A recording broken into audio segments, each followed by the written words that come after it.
All right, it says we are live, so yes, we are a little bit late. I forgot what time I had this set to go live for, so I apologize for that.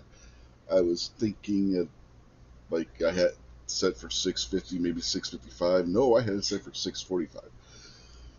So if you're out there wondering why we weren't live yet, that's why I goofed.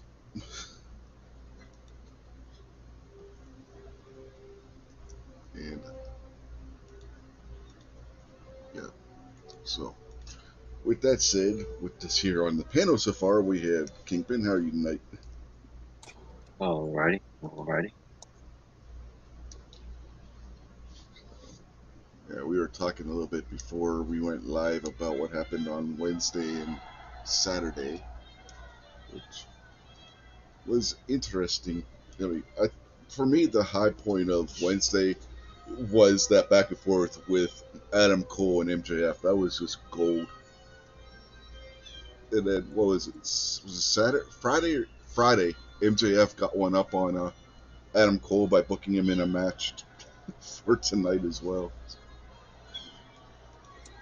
Yeah, Adam Cole, oh, good. I'm starting to be a little bit more of a fan of the Adam Cole, uh, and his music. When his music hits, that's energetic. Like he's definitely got some cool intro music. Adam Cole getting one up on MJF and tricking MJF into accepting the match against Tanahashi was brilliant. Yeah, The way he did that, basically Bugs Bunny'd him. uh-huh.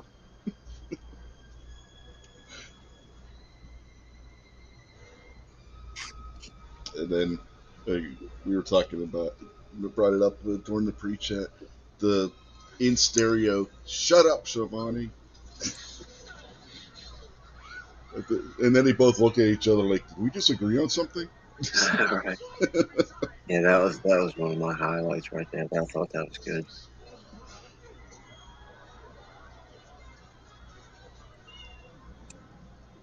Oh, what do you think about them being the first team announced for the blind tag team tournament? Yeah, I, it should be pretty interesting to see them two tagging with each other. Yeah. Obviously, Adam Cole is going to try to win the match and try to be a teammate. So it just all depends on where MJF screws him over. Mm-hmm. I can't really see him MJF like saving the day and them hugging it out in the middle of the ring. I can't see that from. I'm trying to remember who it was not that long ago. Just did a similar kind of thing where they had the blind tag. I think it was New Japan did something along those lines not that long ago. They did it with the light heavyweight division. Made for some interesting matches and teams where you had rivals end up being on the same tag team together. Last week, uh, I think it was on Collision. The guy from House of Black hurt his knee, and the Hispanic dude that he was wrestling hurt his arm. Right. Are they hurt in real life? Because that looked pretty real on both occasions to me. I don't know if Buddy Matthews is hurt because he was just on Collision attacking Andrade after his match with Brody King. But the Andrade thing, they were playing that up because he just came back from having pectoral surgery. He had torn his pec last year, and he was just that was his first match back from that. So that's what they were playing up with there. Right on. The one dude looked like his knee was in bad shape, and I mean they both sold it pretty good because I was concerned for like the actual human beings. Right. But and you know, if you notice, all Vince McMahon and Tony Khan, their favorite shows are each other's. Like Vince McMahon's favorite show is AEW, and AEW's favorite show is WWE. Because in WWE they had to bring out the doctors and look at the two. I think it was two chicks having a match, and Mm-hmm. look over the two chicks to make sure that they were fit to keep fighting. I was like, wait a second, they did that Saturday on AEW. Yeah. What's really special? Did you happen to notice what Andrade has for his finisher now? Uh, The figure eight. Right. That's Charlotte Flair's finisher. You know why Yeah. Andrade's? Do you know why Andrade's using it? No. Charlotte's his wife. Right. All right. That's what I was gonna ask. I was gonna say, is he dating Charlotte? Yeah, they're married. Well, now that we're talking about the ladies wrestling, Rhea Ripley ripped Natalia apart again. Uh huh. That's how every match with Rhea Ripley should go. I don't care who she's wrestling. She should rip them to absolute shreds every single time. I'm kind of looking forward to. It's looking like Bianca Belair is getting on the angry side of things. Yeah. So maybe she'll go back to not being that bubbly, cheery cheerleader chick. And Yeah, maybe. Yeah, there's Jason. He figured it out. Hey, Jason. what's going on, Jay? Hey guys, how's it going?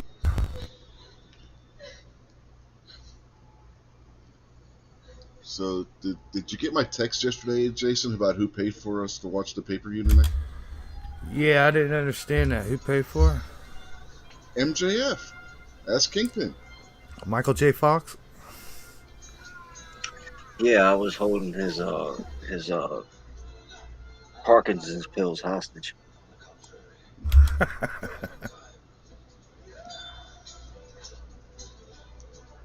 Okay, explain this MJF to me. You don't know who MJF is. Maxwell The J. wrestler? Friedman. Yeah.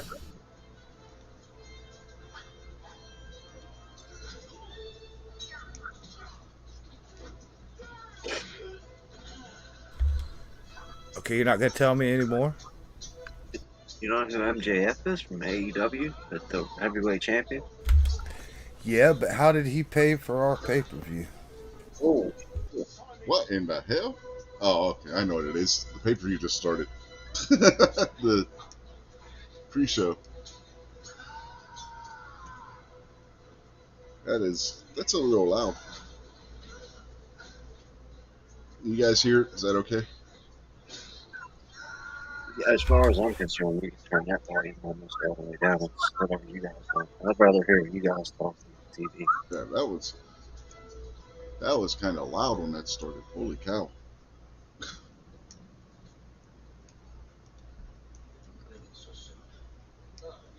I don't know whether to mute them or not because I don't know when the match is going to start because they're supposed to have pre-matches and we know how AEW is with their in New Japan too. They just go from one match into the next.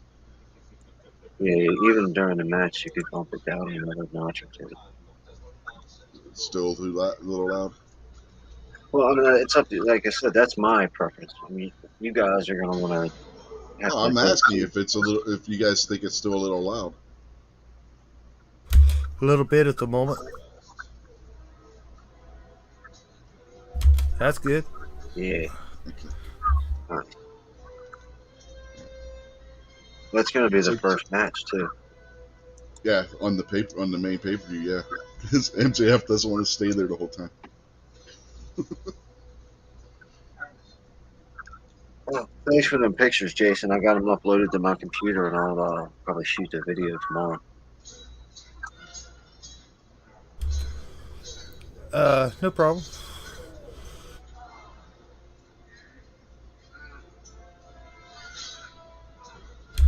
I think some of them were upside down, but I didn't have any way to edit it and flip them around.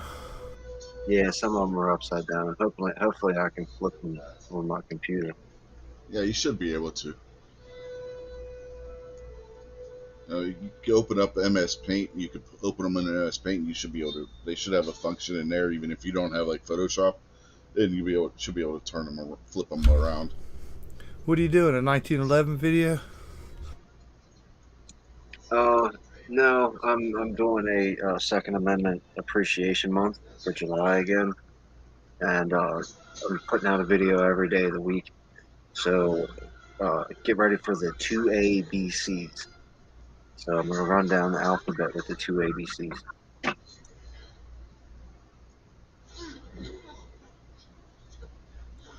Nighthawk is N. Awesome, brother. I could have give you plenty of B's and C's. Give you a W, an M. I don't expect you to watch the videos because I don't care about my channel. You know, I mean, you don't have to watch my videos to prove your friendship to me or nothing, crap, stupid stuff like that. But you get shouted out in probably 3 or 4 of the videos. This is an interesting team. I don't know why they put Desperado with these guys. Okay, man, are you ever gonna tell me how MJF paid for this? Well, he heard our live stream, and it was like, hey man, I think it's cool that you guys are independent and you just want to talk about wrestling. And you seem pretty fair and honest, so here I'm gonna pay for your thing tonight. Yeah, he sent Kingpin the money, and then Kingpin sent it to me. Really? That's Yeah, awesome. yeah. Yeah. Buck said he was going to try to make it tonight. I told him we were having a show today. And he said he was going to try to be here. Hey, man, give me like just 2 or 3 minutes. I'll be back. Right on. All right.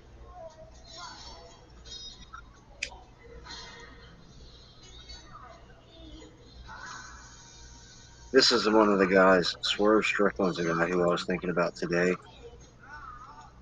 Uh, throughout the rest of the year or whatever, he's one of the guys that I want to do a spotlight on. He's good. Yeah. Like as a television actor, I'll put it that way. A television wrestler. He's Mm-hmm. really good in the ring. He's good on camera. He's got a good character. Yeah. When WWE cut him, I was like, what are they thinking? It was one of those ones that they made that didn't make any damn sense. This is like the third time they've had this match. Why do they keep wrestling these guys against each other? I don't know. I just want to know who Desperado ticked off to get put in a match with.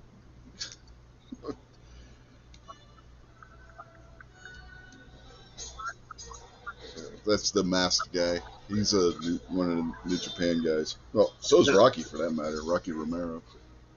Why doesn't this is the preliminaries, right? Yeah, this is the pre-show. The pre-show. Why don't they put this on television? I don't know.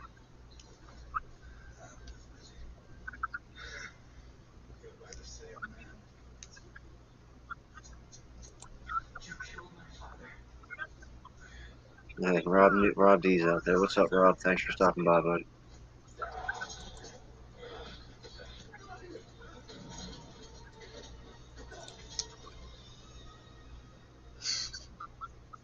Yeah, Rob.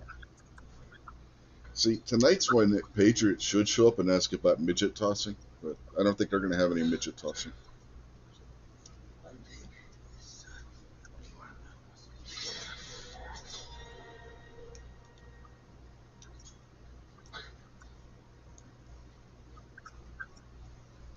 I really don't like the good guys in this, like the best friends. Uh-huh. Really, the only one I like in the whole match is for Strickland. I don't really know much about the long haired guy on the bad guys team right there on the outside of the ring. Mm-hmm.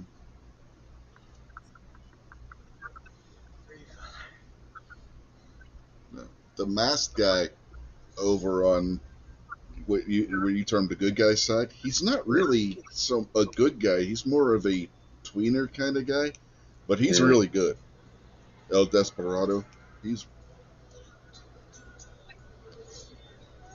a former light heavyweight champion over in New Japan. Or junior heavyweight champion, excuse me. Are we doing the other show this weekend? No, Rob. I wasn't home yesterday in time to be doing a show, so no, we're not. We're only doing this weekend. The other I'm show back. will be back next weekend. Hey, Rob. Yeah, Scotsman's live, Rob. If you're looking for Yeah, you somewhere can go to and hang watch out. Scotsman, Rob.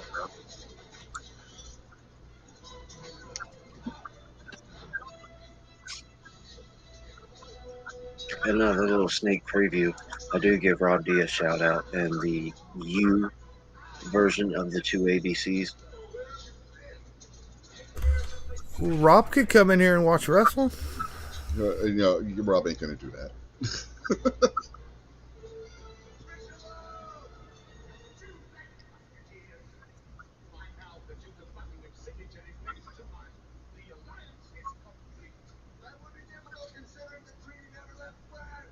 No, we're not kicking you out.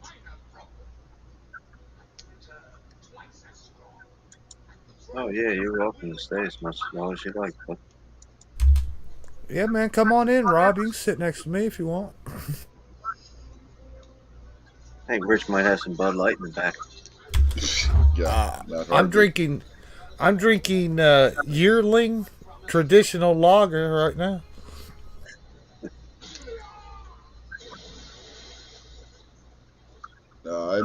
I'm drinking sweet tea with strawberry lemonade. The simply strawberry lemonade. I've got a Rutter's Smooth Tea Taste iced tea cooler. Half and half. Lemonade and iced tea. Yeah. Hey, that actually sounds good. Yeah, they're pretty good. Yeah, I don't drink much alcohol because of the medications I take and everything. But on Friday, my son got one of the strawberry daiquiris from the one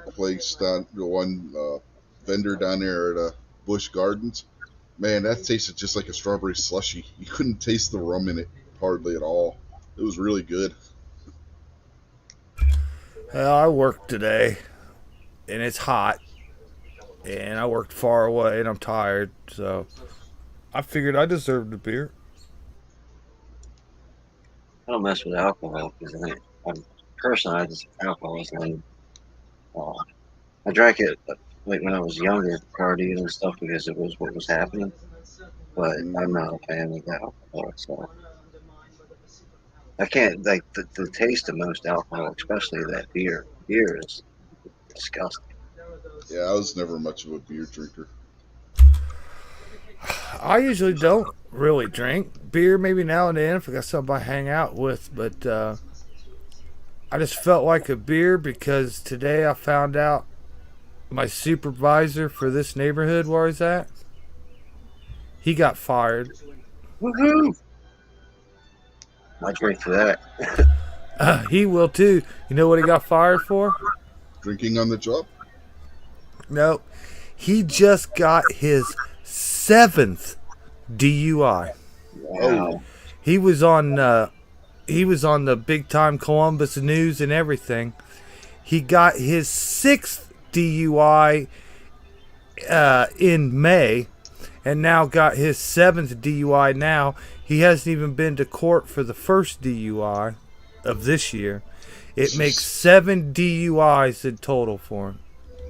Are you working for Jeff Hardy? I didn't even know you could get 7 DUIs around here. I thought Yeah, he should have lost his license by now. Two was a felony, and I think 3 is like 3 strikes you're out. I didn't know you could get that many. I didn't know. Yeah, some of them. I wonder if some of them were before they changed the law. Because once they changed the law, our law here in Ohio, there is no grace period. It goes back forever. So, like, if you had 1 DUI in like 1990 and you get one tomorrow, that second one's now a felony. Yeah. Like I said, I don't know how he got that many. Yeah, he should have lost his license how long ago at the very least. Possibly been doing prison time. Yeah, they showed him get pulled over. They showed his sobriety test, showed his mug shot. He's a nice guy. He's not an asshole or nothing, but wow, I had no idea that he apparently has a bad drinking problem. It's because he's an asshole. I've got about as much tolerance, just a smidge more tolerance for drinking and driving than I do abortion. I do think that some of the toxicity levels are a little bit unachievable. Like point oh 0.08 is really unreasonable because a lot of people can have one or two beers and blow a point oh 0.04. I don't know what the numbers are. Point of 2408 or something like that, and still be clearly sober and not intoxicated. Uh, the people who like get drunk and then go drive, they can go right to hell. Yeah, Rob said about the strawberry daiquiri thing. Says it sounds like I got ripped off. No, it wasn't me. I didn't pay for it. My son paid for it. If anybody got ripped off, it would have been him. Bernie Sanchez in the house. Good to see you, Yeah, Bernie. evening, Bernie. Hey, Bernie. My boss, he can drink an 18 pack of beer and not burp. Uh, if he drinks half of a can of beer and gets behind the wheel of the car, he'd lose his license. That's a DWI. So I think it's kind of unreasonable there. Uh, but then when you like watch the news and stuff, and these guys are stumbling all over the parking lot and can't figure out which hole to put their key in, I've got no remorse for them going to jail forever.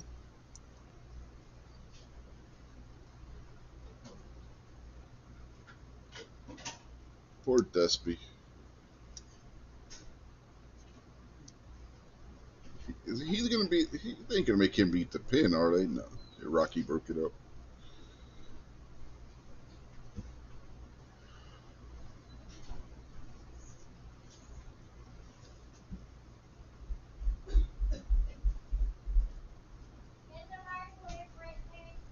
I wonder why they didn't do Swerve Strickland versus Orange Cassidy. Like make that feud last any longer.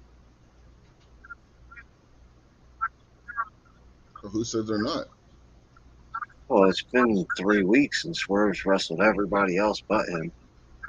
Well, they were just talking about the two of them the other day when he was when Orange and Shibata were taking on Garcia and Zack Sabre Jr. So I don't think they're done with that whole storyline. They're probably gonna set that up for All In following tonight, if Orange wins and retains the title anyway.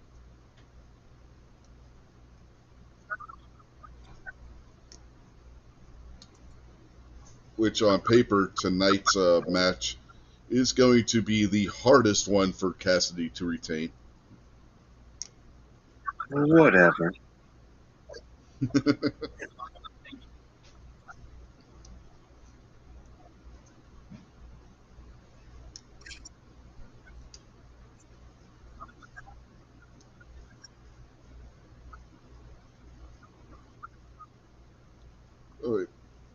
Other than Garcia, the other two guys are already champions. So I mean, it's and Garcia is a former champion. So.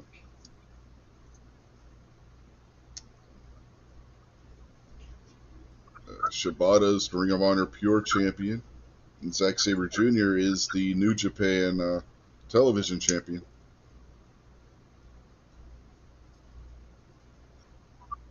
It was interesting. Was that Friday night or last night where the tag team match? It was interesting. Watching Orange do actual like chain wrestling. Him and Zack Sabre Jr. That was actually pretty good. Yeah.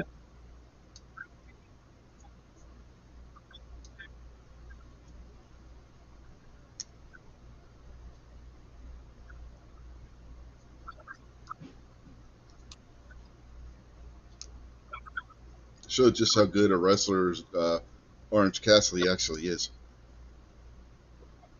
I'm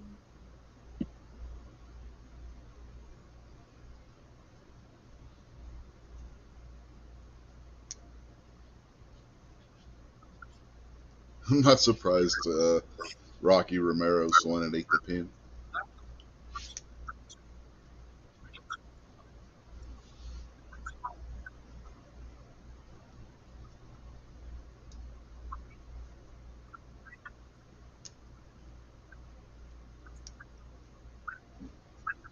I could be very comfortable if you told me Swerve Strickland was the new Triple B champion. I don't know. I'm a fan, man. I think he's really good. Yeah. Oh, he is. Swerve's really good. Swerve was North American heavyweight champion in NXT at one point.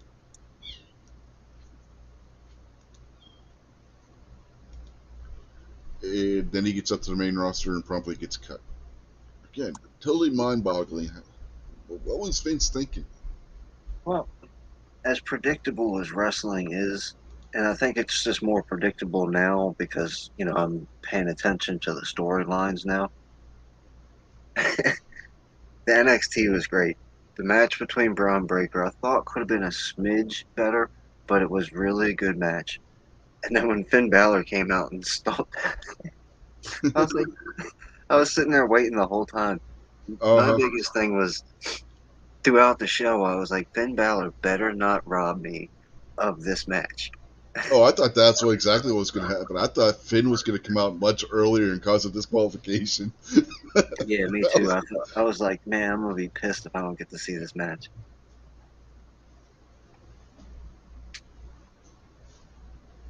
There was no way that I thought they were going to have Seth go over Braun Breaker clean. But they did. Yeah.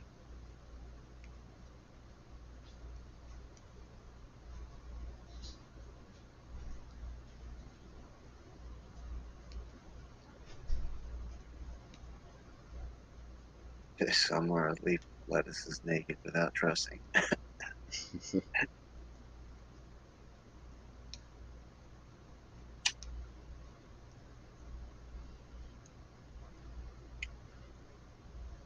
So, what do you think match of the night tonight might be? I'm thinking the one that they're talking about right now. If they put on a match like they did back in January, they're going to steal the show. Yeah, that's gonna be an interesting one to see right there. And the other one that could potentially walk away with it's going to be the main event. Danielson versus Okada. Yeah. I'd like to see that be a clean match with not a lot. I want to see those two guys wrestle. Mm-hmm. I don't need to see them hitting each other with chairs and barbed wire and all that kind of crap. I just want to see those two really go at it in the ring like professionals and then put on a good show. I have no idea who the hell this chick is. I was gonna say I'd never seen this little youngins before. Billy Stark. Yeah, they were trying to like brag her up on Wednesday, but I have no idea who the hell she is.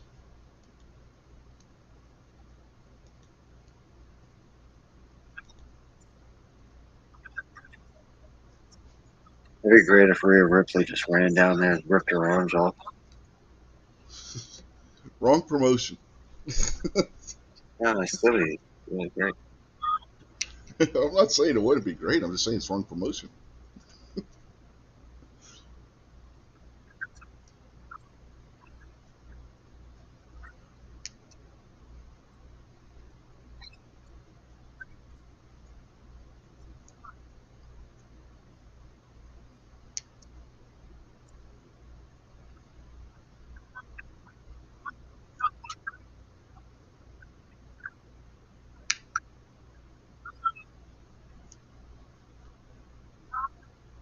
I'm trying to She's a figure little out. tiny thing. Yeah, what I'm trying to figure out. Kevin Kelly is New Japan's announcer. He's the guy that's doing Collision. Is that the foreign dude? No, not the foreign dude. The other one. Because there's one guy's voice that was on Collision that was Yeah, making me want to kill myself. Nigel McGuinness, I hate the him. British guy. Yeah. But the other guy, the one that's the main announcer for Collision, is also New Japan's main announcer. Right. They just started Collision, right? Next month is the G1 tournament. He's going to be one busy son of a bitch. Yeah. You got to think they're going to have him do commentary from the U.S. via video. Ain't no way they're going to have him flying back and forth between the United States and Japan every week. Nah, that's a lot, man.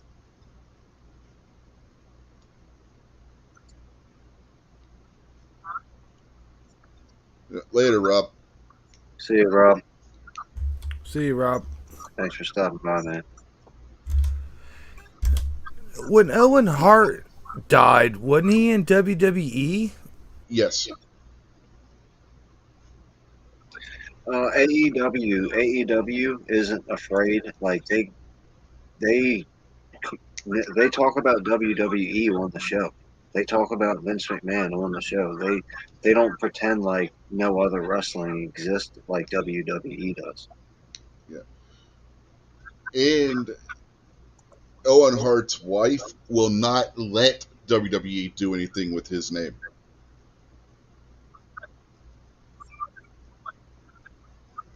She holds a grudge because her husband dying during one of their events. She's got anger issues as a result of it, and she just will not let them do anything. They've tried contacting her to induct Owen Hart into the Hall of Fame, and she would never. She doesn't return their calls. She is still extremely bitter about that.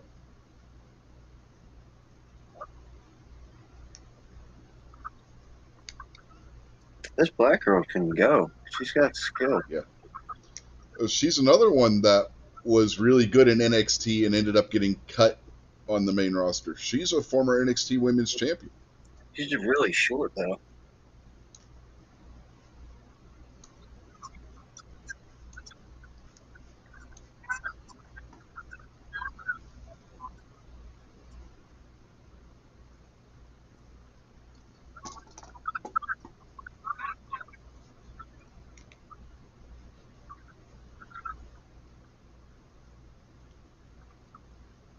Did you see that, Jason, where the referee had his hand?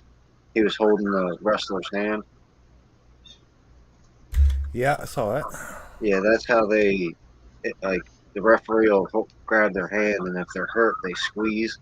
So he knows either I need a break or I'm hurt and I can't go.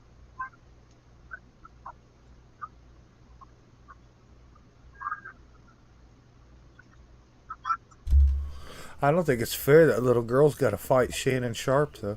I don't think she's quite that tall. Shannon Sharp's a big dude. No, I see it. That looks like Shannon Sharp, though. Is Shannon Sharp mini me?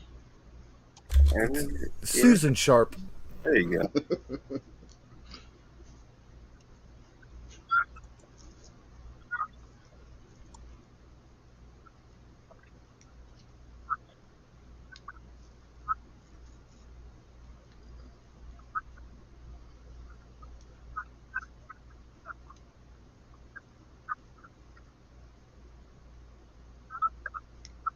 What gets me is the people that were complaining that there aren't any Japanese women wrestling on the show.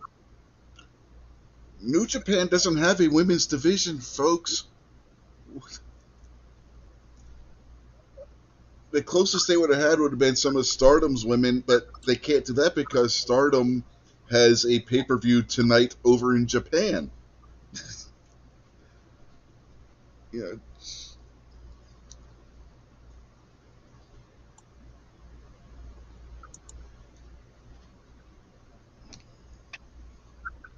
You know what? I'm kind of pissed off now that you think about it. There's no Aborigines or Inuits in this pay-per-view. Yeah, right. Well, at first they were. Okay. I was going to say, at first they were complaining because there were no women's matches announced, when at that point there had only been 2 matches announced in the first place. And then when they announced a couple of the women's matches, then they started complaining that none of the Japanese women were on the card. Well, there's a little bit of poison inside wrestling, and AEW's poison is it's pretty prolific. There's a lot of lefties in that locker room. And you notice that your acclaimed guys have Hmm. got the rainbow uniforms on, right? Well, yeah. Well, we know why if you watched wrestling this week. Well, I think isn't the dude that I like that does the scream? Isn't he a homo? Yeah, he just outed himself the other day. I don't care if he's a homo or not. I just Yeah. think, I mean, you ruined your outfit by putting that rainbow shit on there. Well, that's why he put the rainbow shit on there. You know, Yeah, because he's a remember, it's psychopath. Pride Month. Yeah. Yeah.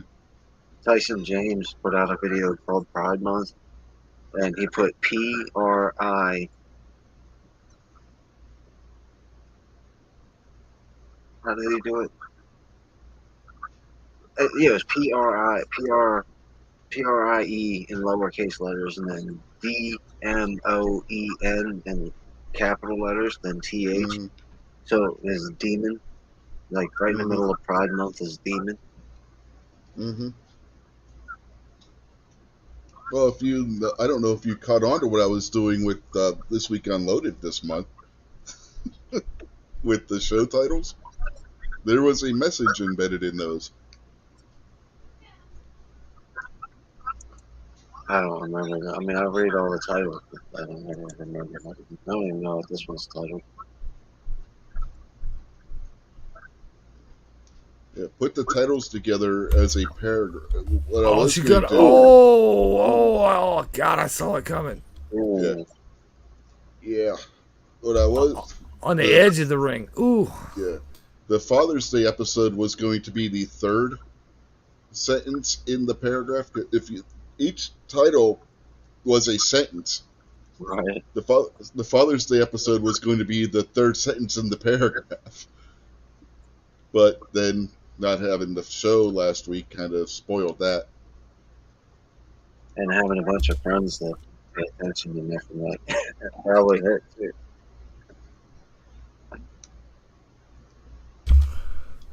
Well, no surprise there on this one. No. If the ref grabbed her hand, she'd be squeezing. Yeah, that flip to the outside of the ring when she landed on her back looked like that hurt pretty good. Yeah, and remember, that's the hardest part of the ring. And I think she hit the hardest part of the hardest part. Uh-huh. If it were WWE, they would have made sure we knew that was the hardest part of the ring. Because Yeah. I mean, every match where something like that happens, we hear about how it's the hardest part of the ring. Corey Graves is the man. The other day, did you hear him say, God save the Queen, man? Joe Biden Joe Biden ended one of his speeches with "God Yeah, save the Queen, yeah, man," yeah. His and then anti-gun Corey speech. He Graves ends with dropped that "God into save the, the to Queen." the TV Yeah, show. yeah. And then the music references all the time with Corey Graves too are hilarious. Yeah, He's always making some kind of music reference. For like a month straight, just to annoy Michael Cole, he kept bringing up Pantera every time he could. I think that might have been before you really started watching Kingpin. It was freaking hilarious because Michael Cole said something about he wasn't the biggest fan of Pantera during the commentary one night. So for yeah. like a month after that, what Corey Graves was bringing up a way to insert a Pantera reference into his commentary. I've heard him bring up the Pantera thing. I just never knew what they were talking about. Careful what you say about Pantera. People have been known to get shot over it. Who'd you shoot over Pantera? He was making a bad joke about Dimebag getting shot. Right. Yeah, that's where the guy who got shot. Right. What's his name? Daryl. Dimebag Daryl. Yeah, Yeah. Dimebag Daryl Abbott. I Yep. was I was at that place the weekend before that. I saw Riff Raff. They're like a ACDC band, Mm-hmm. and I was there the weekend right before that.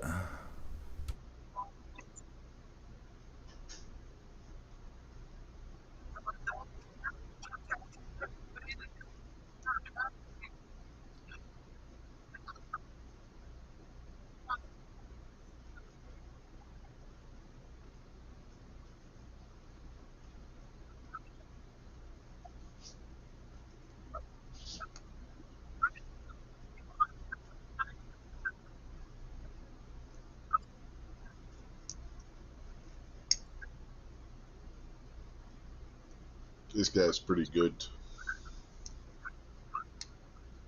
He just got kicked out of Bullet Club not that long ago. Kind of needs a better name, though, man. Yeah, El Fantasma? yeah. Well, it goes back to when he was wrestling in Mexico. No, he needs a new name. It don't matter. Whoa! Does he got on like an electric vest? Yes. Wow, that's cool. Yeah, he can actually make it say different things on the back of it. It's programmable to where you can like have different pictures and stuff show up on there and stuff. Oh, I want one of those. Do they make a ball hat? I don't know. Chris Jericho, when he was in the ring the other day with that silver jacket on, and then all the lights went out, and all you could see was like the silver jacket. That was pretty.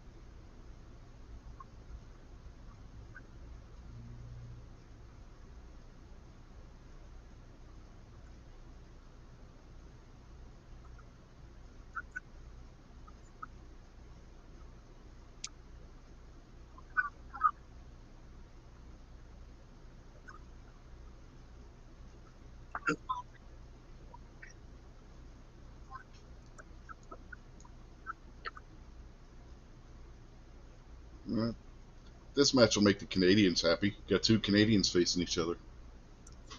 Speaking of, I think we're on like the same mental wavelength here. Since this is an American chat and we are all Americans, and this is a Canadian show, it's we're all legally obligated at some point in time during the show to talk about how much Canada sucks. Oh, I thought you were going to say sing the Canadian national anthem, but okay, we can go with that too.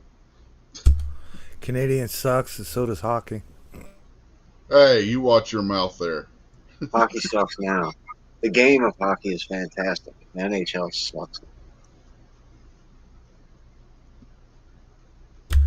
Did you have good fishing there, though? Hunting too, if you can get away with having a gun.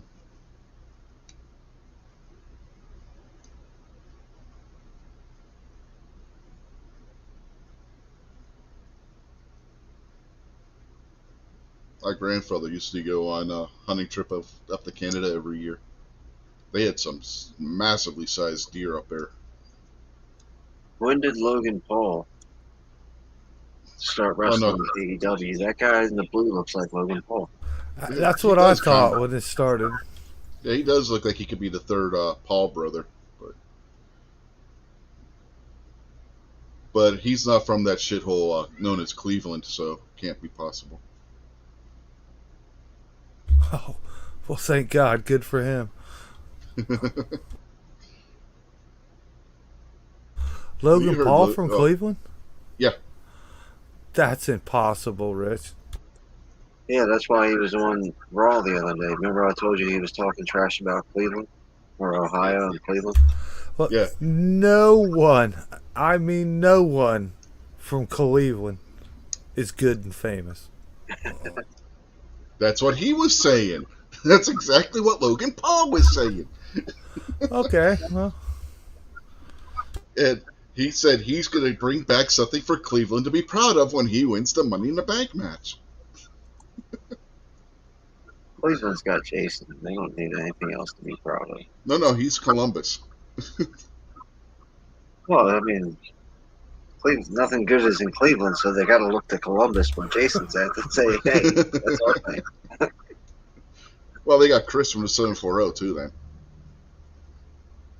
Ohio's pretty stacked when you think about gun channel. Yeah, there's a lot of high guys. Yeah. Two different Jasons. Daniel, God is my judge. Gene from Reloading from the Hot Pot. Chris from the 740. Budget, yeah. Mike, yeah. Got Jesse B. Jesse B. Ohio 45 ACP. ACP, yeah. Ohio Wolverine. Yeah.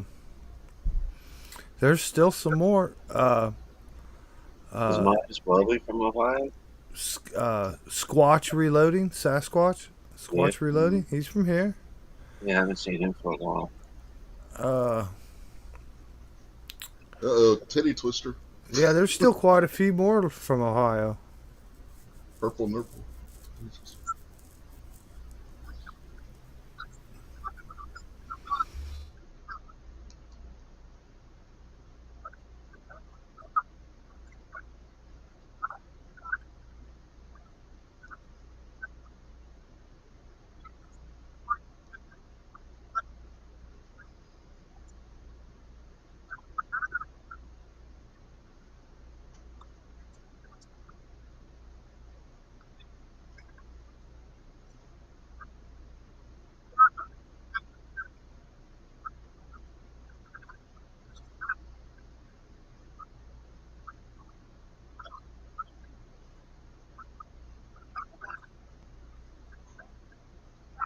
Ooh, back smacker.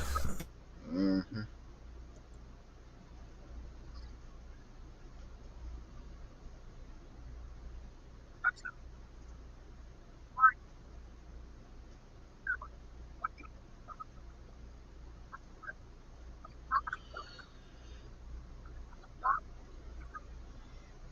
Is it the lion salt if somebody besides Jericho does it? I mean, isn't it just a springboard moonsault if it's not Jericho doing it?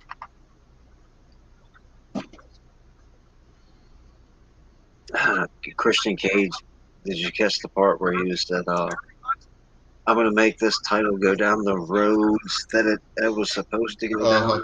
Oh yeah, that was what. Yeah, that was an intentional shot at a certain somebody who's over in WWE now. Yeah, That was a clear shot across the bow.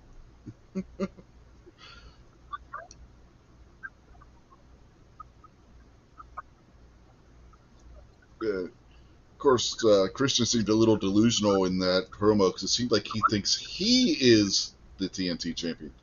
well, that's what I was saying. It's setting up for Oh, what a a lot, kick. a lot quicker than you'd expect for Luchasaurus to choke him out. Uh-huh.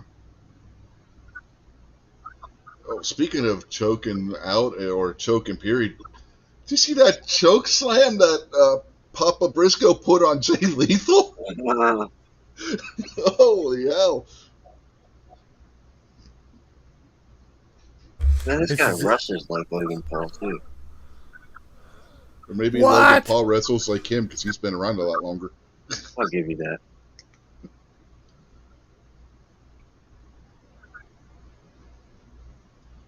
I thought that was it.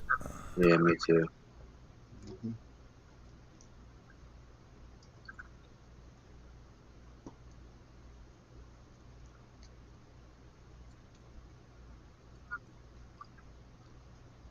Oh, remember how we've talked about how nobody uses the super kick as their finisher anymore? Yeah. ELP sometimes does. He's like the one guy that still uses super kick as a finisher.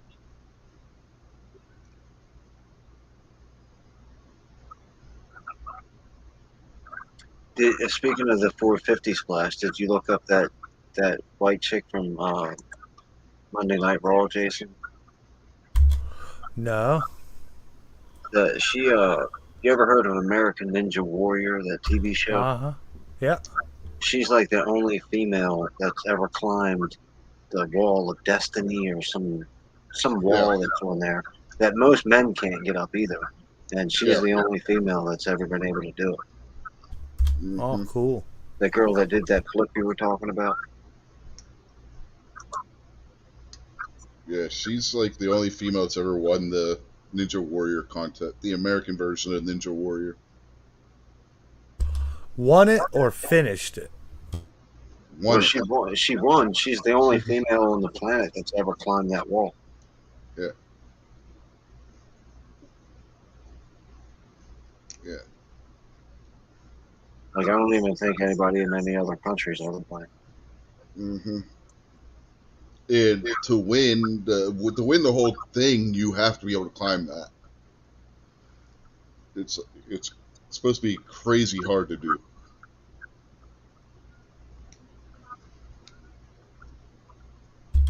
I used to I mean, like that show, man. I haven't seen it in there's a long time, but I used to watch it.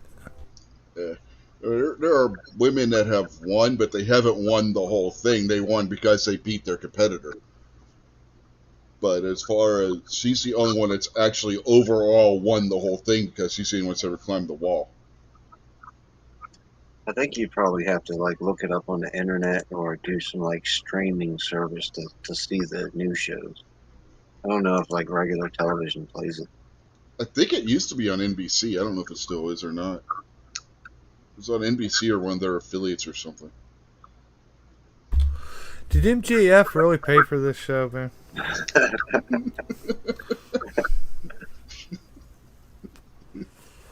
I'd hate to fucking root for him just because. Oh, you can root against it. Okay. You can root against him. I'm rooting for him because I think Tanahashi is overrated and needs to retire. But I'm not a I'm rooting Tanahashi for him fan. because I don't like the other guy. I just like NJF. This other guy, he don't do nothing for me. Yeah, Tanahashi's past his prime. He shouldn't even be going for a world title, let alone one in another company at this point. Good Lord.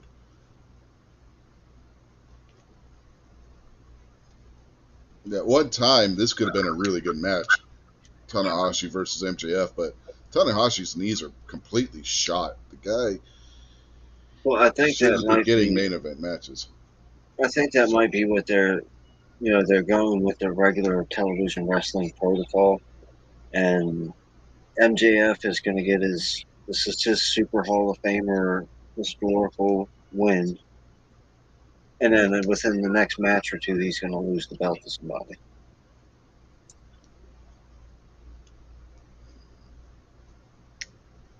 There ain't no way they're having Tanahashi go over MJF. Yeah, I can't. That'd be a stupid thing to do. Yeah, I just don't foresee that happening. The guy can't even speak English. No. No, there's Japanese wrestlers that speak English. There's Japanese wrestlers that don't speak English well, and then there's Japanese wrestlers who fake it. Tanahashi's the latter. When the other day when they had him speaking English, I think it was on Wednesday night. Ugh, cringeworthy.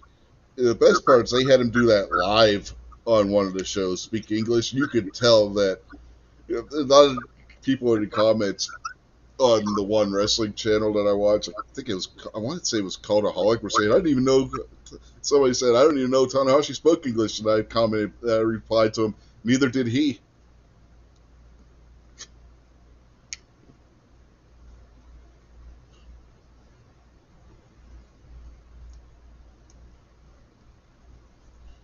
I've done seen this match how many times in New Japan?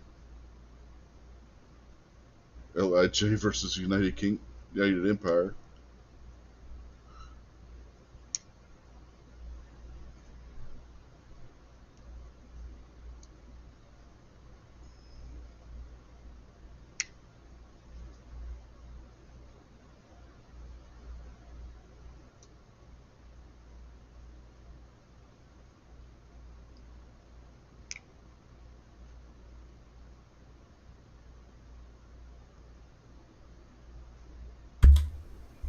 What are these pre-shows? These aren't even the event. No, this is pre-show.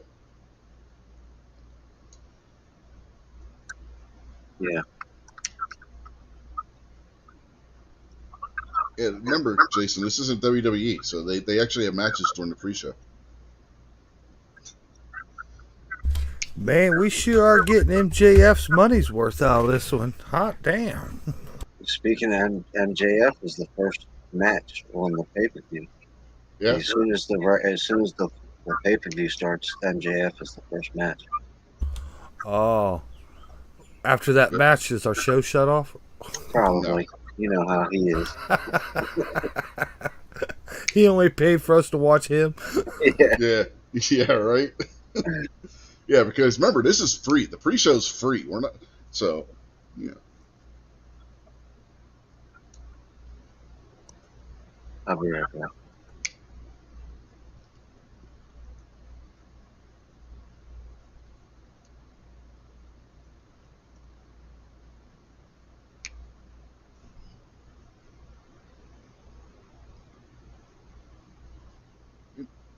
I would say that this match is all New Japan stars, but I forgot that Aussie Open had signed with AEW, so it's actually not.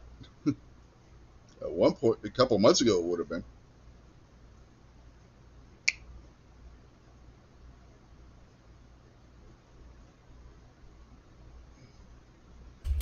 Man, this Yingling's the best beer I ever tasted.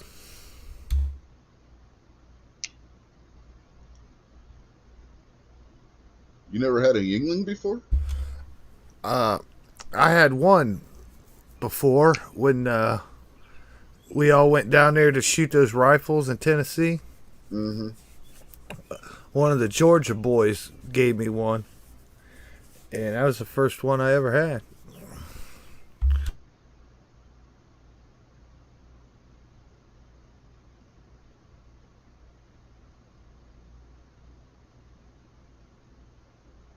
I'm not the biggest beer drinker in the world. I'm not a fan of beer in general, but some of the international beers, or at least two of them, that they had at Busch Gardens were pretty good.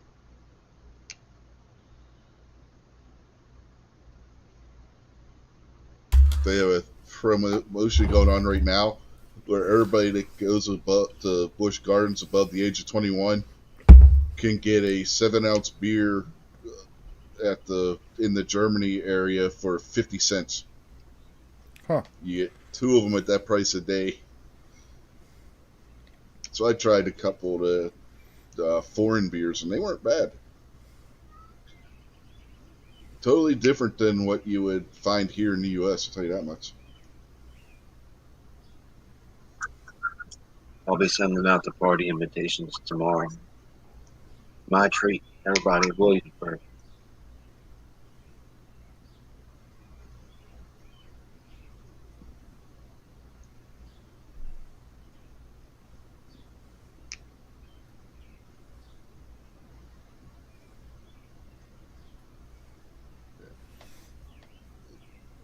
It was funny.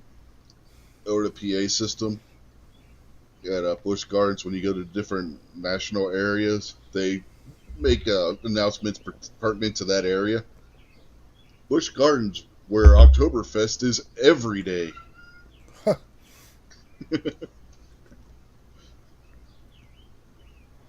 That was what was played in Germany, the German section. Everything's like got a German theme to it there. Everything in the Italy section has an Italian theme to it.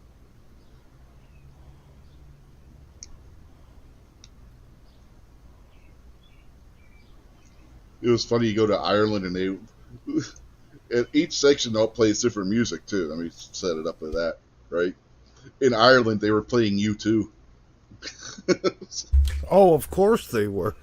Yeah, early U2 at that. Not even when they were what they are now. I mean, back when they were actually good.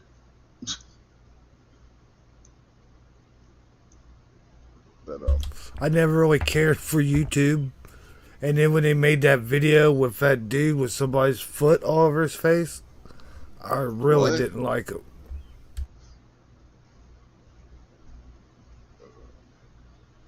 Italy, they played a couple of Dean Martin songs. You don't remember that song with the foot in that dude's face? No, I don't know. No, Dude- it's not ringing a bell. Dude, for YouTube, back when MTV videos was on, you know, Mm. whatever song they had, they start out the song and the dude's just like sitting there in front of the microphone and somebody's taking their like bare foot and like rubbing it all over his face and shit. It was fucking disgusting.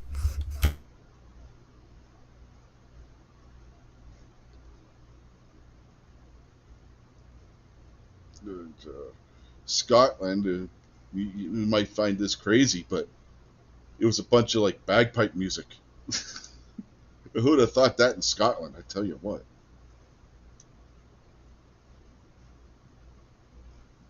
Tell you what though, man, we went and watched one of the shows that they have. It was pretty good in Ireland. It was called like Irish Fire or something like that. It was pretty good. Celtic Fire, that's what it was called. Celtic Fire. Basically, it was like a play with dancing in it and stuff. It was pretty good. It had some really funny parts to it.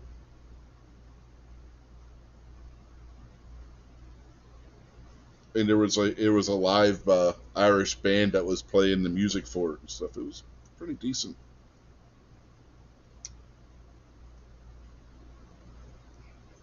But we don't want the Irish.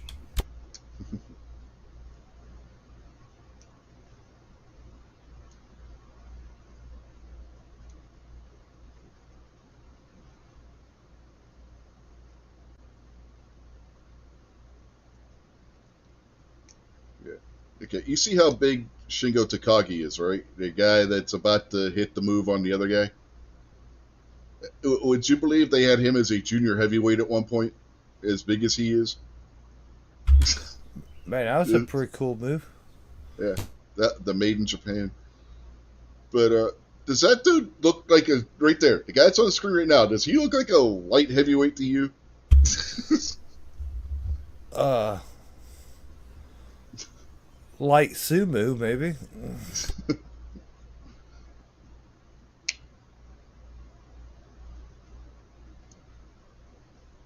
I thought light heavyweight was like The guy with the mask. 190 or something.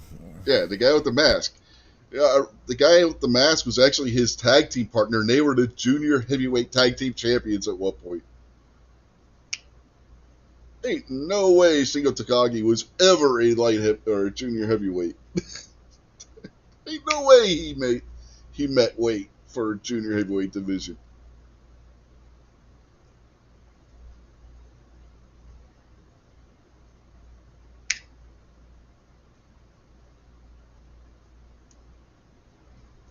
Did he say the regrettable RJ City?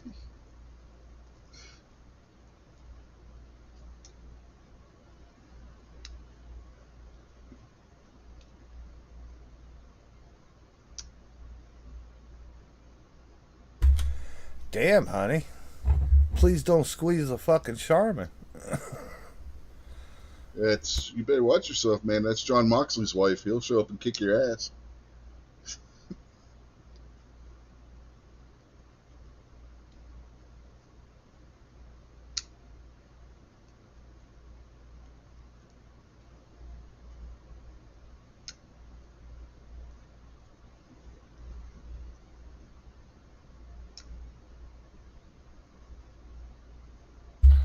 CM Punk's on this show?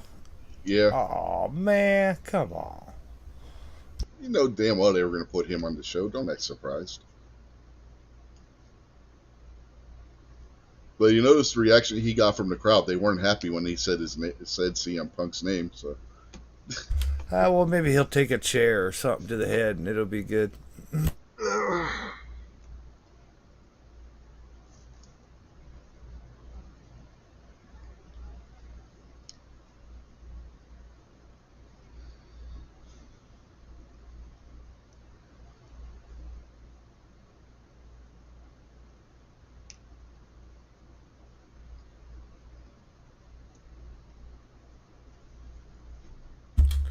'Kenny Omega's from Canada? Yeah. Ain't that your favorite guy? I think, if I remember, he's from Calgary, I believe.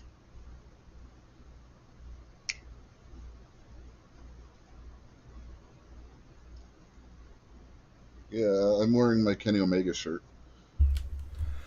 You think he knows Shania Twain? She's from Toronto. Christian might. Christian's from Toronto. Oh, that reminds me, going back to what you were saying earlier, Kingpin, about how, remember we were talking about how Logan Paul was running down Cleveland? Yeah. Christian just did the same thing to Toronto. Yeah, Back to your point about them watching each other's shows. Vince watches AEW and Tony Khan watches WWE.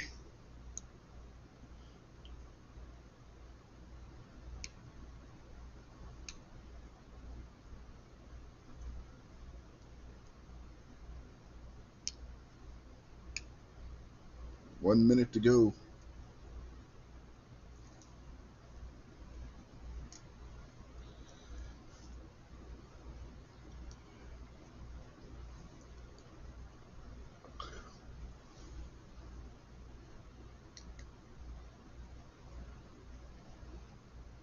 Well, whose blood else's blood was he going to leave you playing it? His own? Yeah, it's like Ben Stiller's line in Dodgeball. How dare you make me bleed my own blood? Well, who else's blood was he going to make you bleed?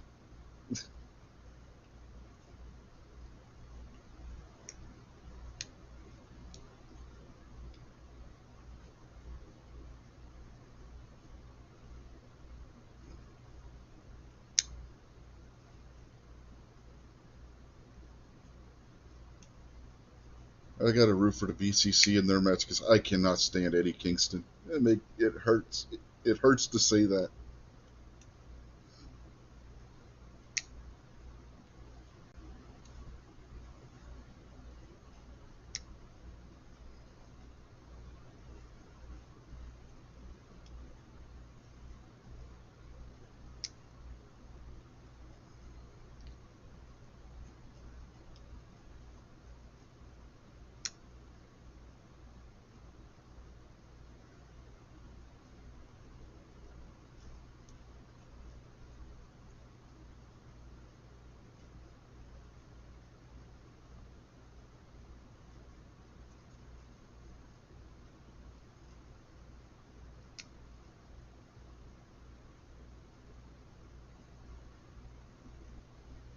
Yay, FBI warning. Woohoo! You're not supposed to record this. I'm not recording it.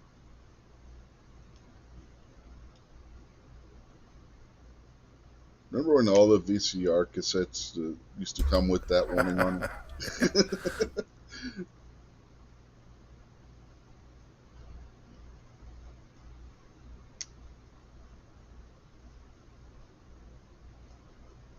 There's probably people watch this are going to watch it in the future. Like, what the hell's a VCR? VHS. Uh-huh. Man, now you're going to confuse them even more. Be kind and rewind it. Uh-huh.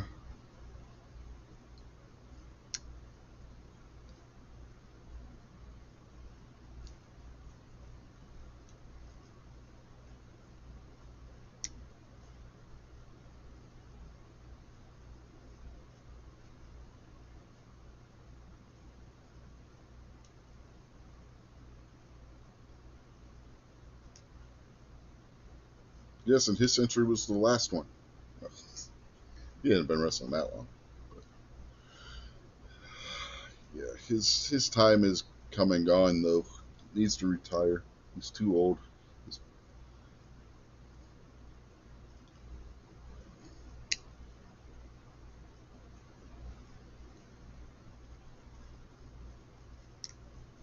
Remember a couple of weeks ago or something like that, we were talking about all the guys that are 40 or over in professional wrestling. We can add another one to that. Jason's favorite wrestler, Orange Cassidy, is 40 years old.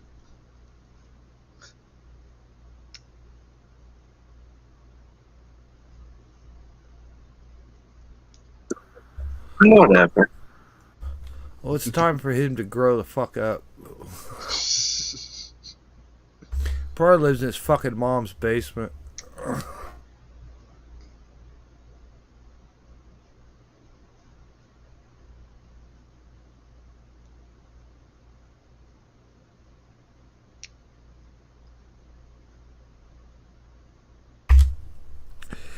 Etiquette tip number 1.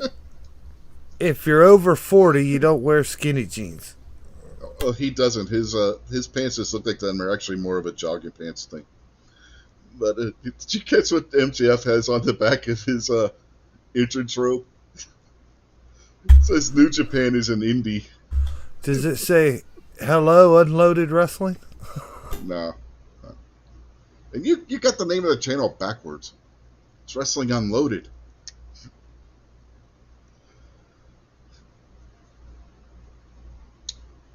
Spoiler alert. I'm not going back and editing my video for you. I got it wrong too, apparently. I thought you said Unloaded Media was going to be the U. That's right. I threw Unloaded Wrestling in there as well, but apparently that's not what the channel's called. No, that would be W.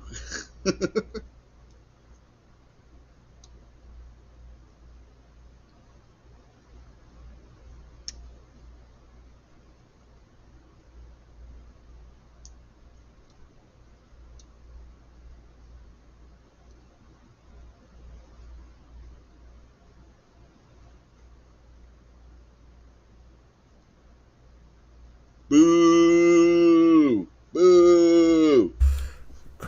He's got a name like a cheap dirt bike.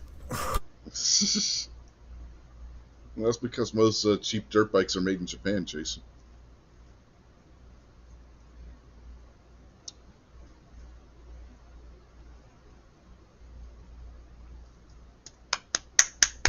Hell yeah. Man of the hour.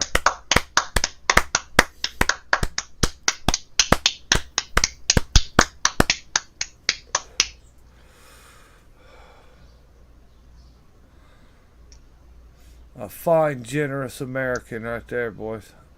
Uh-huh.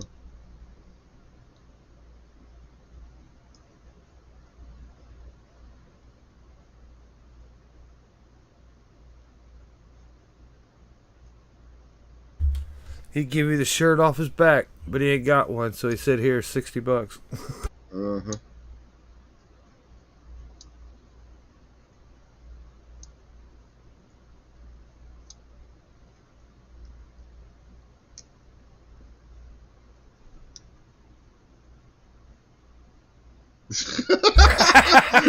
Maki Tanahashi. Oh, man.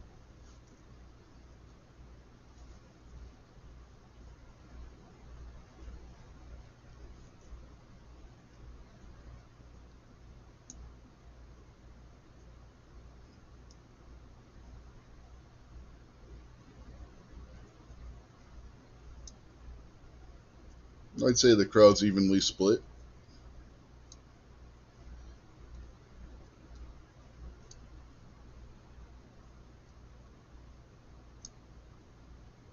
You know, it'd be hilarious if on MJF kicked him right there, he kicked him in the nuts and just walked off.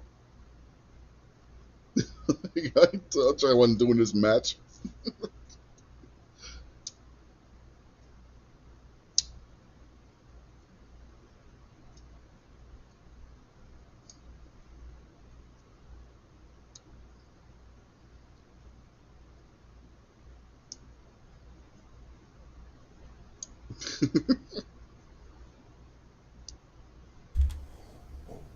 What?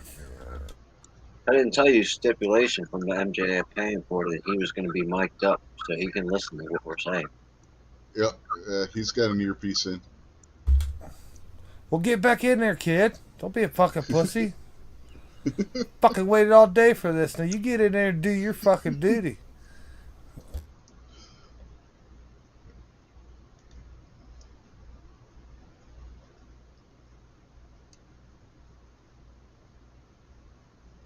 See, he heard you.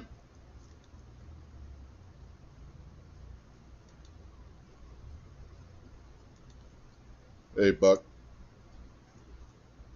Hey guys, how's everything going tonight? Hey, man. Look at me, Buck. Just letting this storm pass. Look like it's finally gone. Oh, man, you getting storms? We got rained on when we were at Busch Gardens on Friday. Most of the day the park had most of the rides closed. Yeah, sure. We just had 60, 70 mile an hour winds. Lights went out for a minute. Man, That'll cool things off a little bit. yeah. But MJF was just yelling directly at Jason. I don't blame him. I would too. Jason talking about how MJF was a coward to get back in the ring, and MJF looks at the camera and says, "You think I'm a coward? You think I'm a coward?" Yeah, you can say what you want, but you gotta get in line.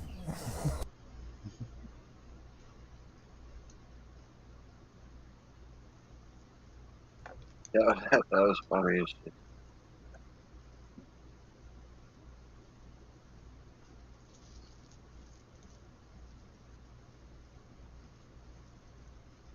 Barbecue's showing up too now.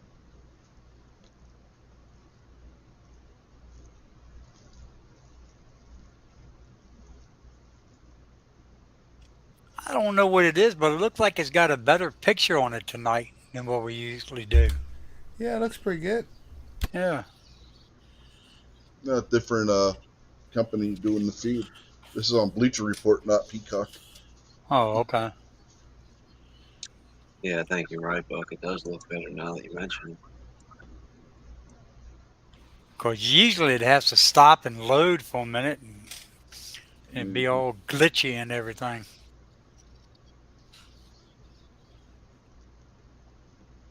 Yeah, and we went the entire pre-show without a single commercial. Damn, I missed a lot. Oh yeah, you missed a few matches. Remember, Yeah. AEW, they do matches on the pre-show. Yeah, they ain't got all that damn talking. No. Hell, if it was WWE shit, I'd still be. Yeah, I would have got here in time to watch the first fucking match. Oh yeah, first match wasn't even started yet. You say they had a 15-minute intro video.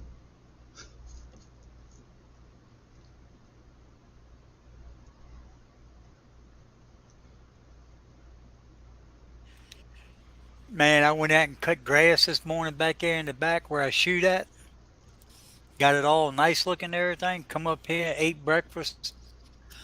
I made 300 blackout rounds last night. So after breakfast, I went back out there. Fucking 113 degrees outside. I said, fuck that.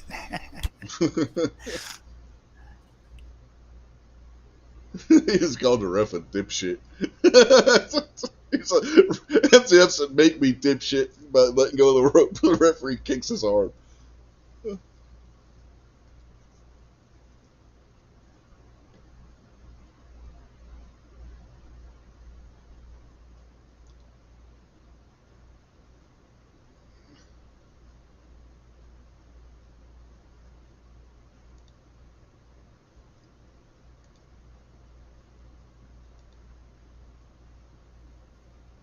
Hello.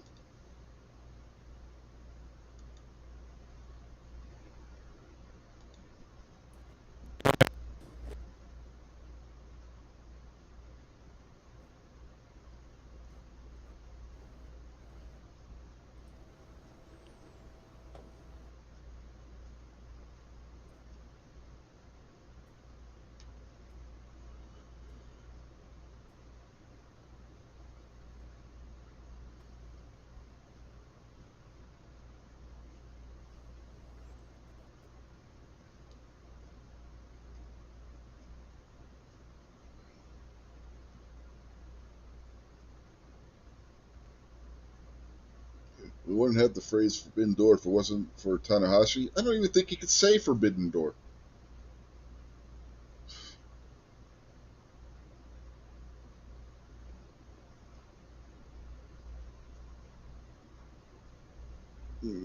Heard him speak English before. It's not very good.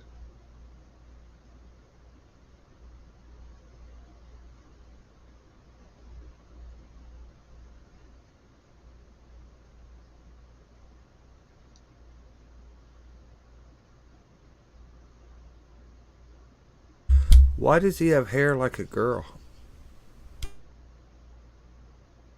That's a thing in Japan. Japan's a weird place. Guns and Barbecue is in the building. Yo, barbecue. Good evening. Who did you guys think I was saying hi to earlier? Good lord. Hey, barbecue. Howdy, Buck. Glad to see that I got here to see the best guy on the card wrestle. You're not a Tanahashi fan, are you? Oh, you like Benny Hanna? No, I'm an MJF fan. You know this. I heard the best guy, and I thought you was talking An MJF about fan me in a there sea for of minute. haters. No, actually, I thought he was talking about Bryce Rensburg, the referee. Who did you say, Buck? I said I heard him say the best guy, and I thought he was talking about me there for a minute. You're Oh, not in the match. Well, I just heard the best man. I said, well, damn, I'm here. I thought the KY Jelly Wrestling was last night, Buck. I don't know. I was busy last night. Start the countdown, Rich. Yeah, the Patriots KY gonna show up. Somebody Huh? mentioned oil wrestling. KY Jelly's not oil, Kingpin. I'll get him here. And say Midget Buck was tossing. wrestling those girls. Buck was wrestling those girls with the pierced navel. Uh-huh. Midget wrestlers. Dwarf tossing. What was he doing? Midget Chaining them toss. together by their navels?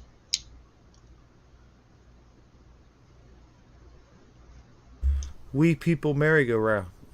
Yeah, that's what they should do. Instead of dog collar matches for women, pierced navel matches where they each have their belly buttons pierced and connected by a chain. In 11th grade, I pierced Autonomous my belly button. Zone In 11th grade, Naval I pierced- Bull Chain match. Uh,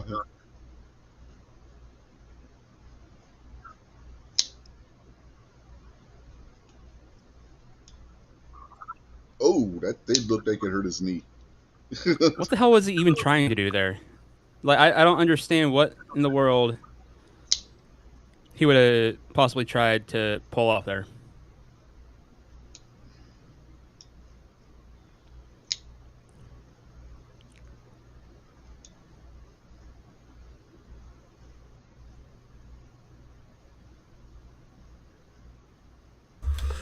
You say in 11th grade you pierced your navel, Kingpin? Yeah, sitting in class, I took a sewing needle and like an old wooden ruler and just pierced my stomach. When I got home, my grandmother lived right down, like, next door to me, kinda. So I went down and one of my female cousins lived with her, so I went to her earring drawer and grabbed like an old lady hoop earring. And that's what I stuck inside there instead of like putting like a regular like hoop in there. It was like a half a hoop, like decorative earring. Then I went out to play football, and this dude Kevin Gaylor tackled me and ripped it out of my stomach. Well, what possessed you to do that in the first place? Well, I was When sitting you said next you to this pierced the kid navel, I named, was really hoping you were going to say an orange. I was sitting next to this kid named Brad, and he was like, "Hey man, we should pierce our belly buttons." And I was like, "Okay." Sure, of course, you were a kid. Why wouldn't you? Why do I feel like when you went to school the next day, he went, "You actually did it?" Yeah, right. Well, no, he was sitting right next to me, and he pulled out a sewing needle and then gave me one, so we each had our own sewing needle, and we just used the same ruler and poked through. He happened to have like a regular hoop earring that you would put in, and he put it in, and his worked just fine. I just left the sewing needle in it all day, and then when I got home, I put the stupid grandma earring in, and it got ripped out.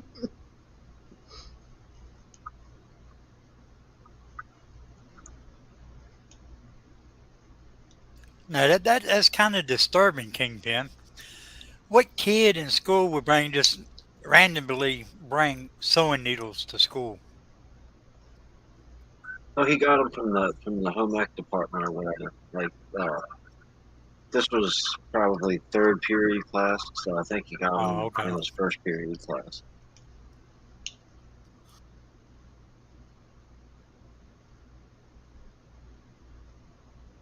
Yeah, that really doesn't make it any better.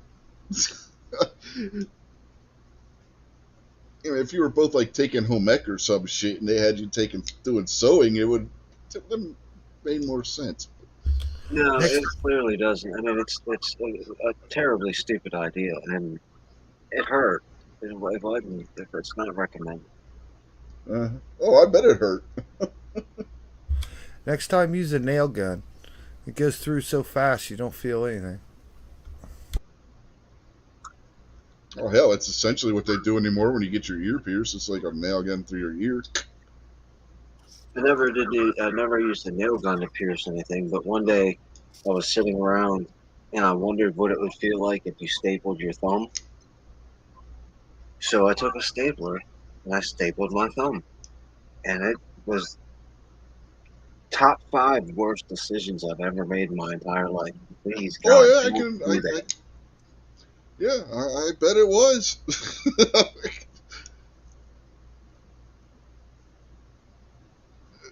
You really got me questioning your decision-making skills at this point.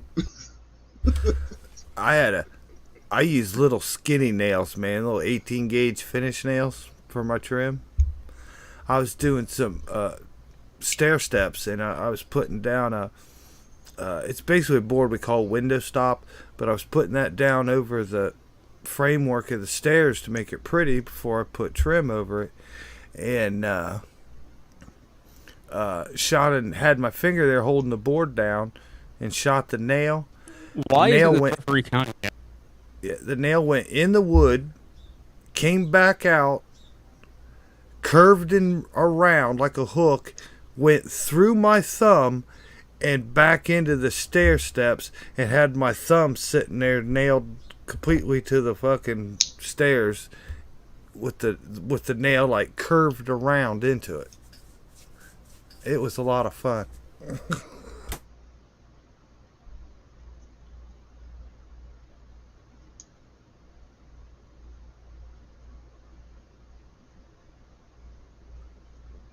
The dude that I live with was cutting the threshold out in our upstairs bathroom because we were putting different flooring down. And he was just using like the oscillating tool, you know what I mean? Like, little, Vibrating blade, yeah. yeah. So he's cutting through, cut through. Boom! I don't know what Hit he him was with the thinking. ring. As soon as he cut through it, he reached down and grabbed it, and it was like melted to his finger. And he looked at me just screaming in pain. About 15, 20 minutes later, he was like, I can't understand why I did that. I knew it was going to be hot. I was telling myself, don't grab it while I was grabbing it, but I still reached out and grabbed it. Uh-huh. How many lumps do you want? Oh, 3 or 4.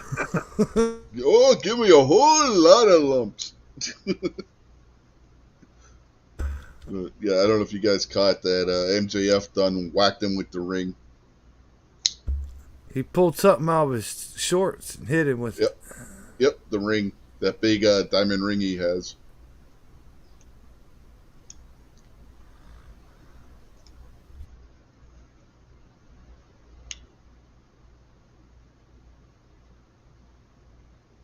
I don't know what you guys are talking about. I didn't see nothing.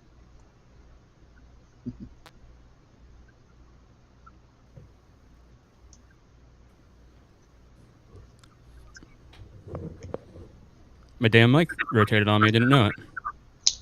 Oh. Yeah, that looks pretty clean to me. It looked like he just knockout punch. If the guy didn't have a fast chin, then he wouldn't have went down. Does his belt say PayPal on it? Yeah, he's sponsored by PayPal.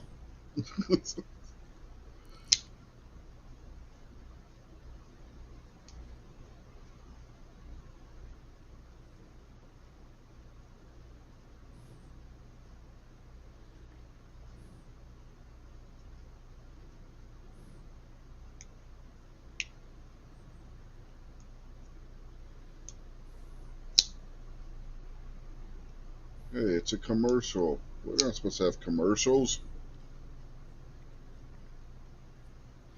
It's okay. If it was WWE, we'd have had 10 commercials already. Yep.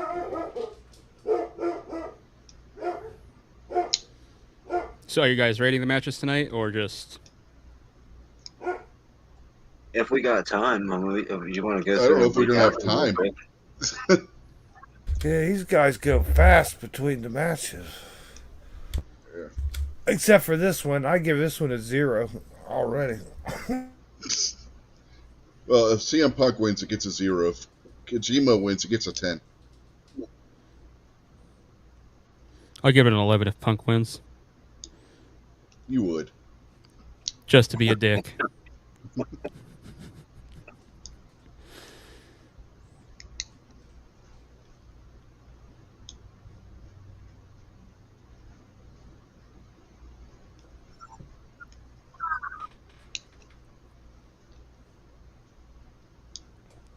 Kojima's one of those wrestlers over in Japan that's over 50.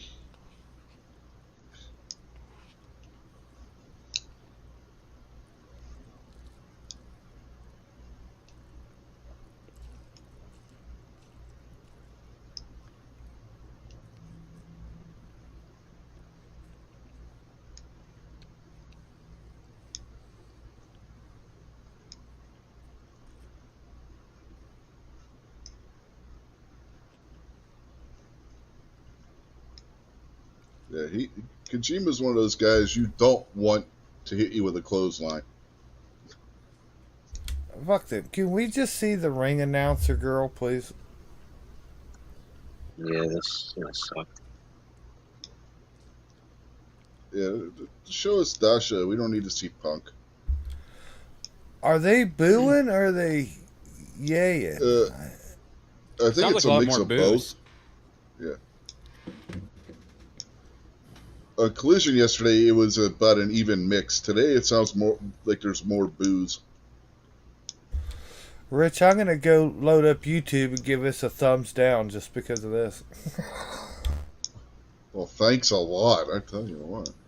Don't blame me for Punk being on the show. I didn't book it. Well, the good thing is, when you're over on YouTube watching, you can't hear the television show, so you don't really know that CM Punk is on TV unless we say so. But this is like this is all community service for all of us except for barbecue. So we all have to sit here and suffer because barbecue is going to be happy for 20 minutes. Where are they at tonight? Toronto. Oh. Shit ton of marks there, so makes sense with all the booze too.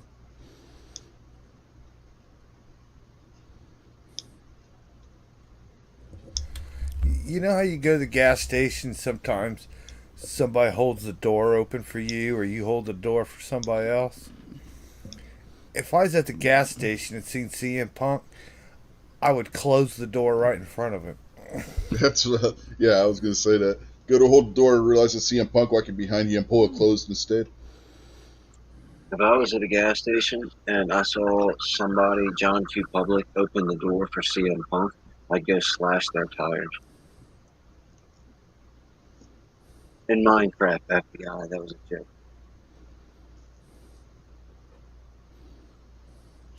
You just got to catch him. You open the door for him. When he gets ready to grab it, you let go of it. And then you run out the door and you holler at him and he'll turn around and look at you and walk right square into that fucking door. Punk should have wore out a Blackhawks jersey. Why, they suck. I know, but it would have just been that much more of a dig at the people that are booing him.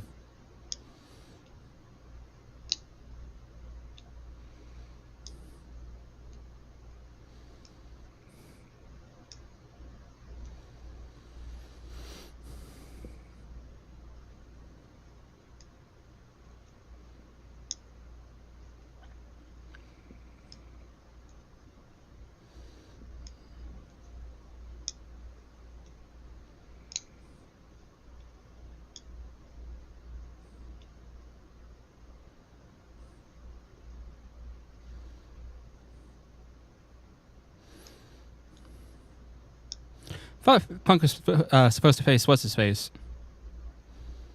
Who's what's-his-face? I can't think of it right now. The guy that he ripped off the GTS from. Oh, no, he dodged him. He doesn't want to face him. I didn't know Hunter Biden shaved his head and got some tattoos. Did you hear that Hunter Biden, there was a IRS informant that leaked that he may have illegally wrote off paying for hookers?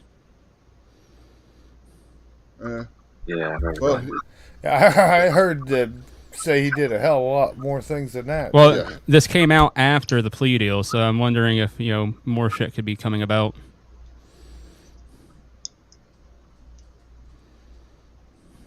He does kind of look like Hunter Biden. Man, that dude's having convulsions and shit. I can do that. I can Yeah, do but you're that not with my over 50 eyebrows. years old. Kojima is. Well, Jason's over 50. But I'm also not a professional wrestler. I can do it with my eyebrows and my dick.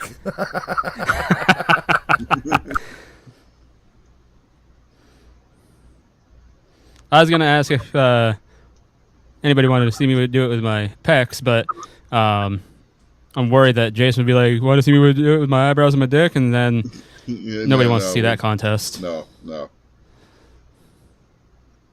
Yeah, this isn't a pride parade. So Although you don't see anybody's that will dick. get Rich's channel pulled real quick. I mean, Oh yeah. how's everybody feeling tonight? That ring announcer chick is pretty cute. Dude, that's the one you said no ooh to the other last week. Come on, Yeah, man. one's got lots of hips on her. That was last week. No, that's a different. That's a different. No, person. that's her. No, that's Dasha. Oh, she looks different. And I can only see her on a little tiny screen right now too. It's only because she's in Canada. I'm gonna say it's the metric conversion. It makes her look better. Yeah. I don't know, man. She looks all right to me, man.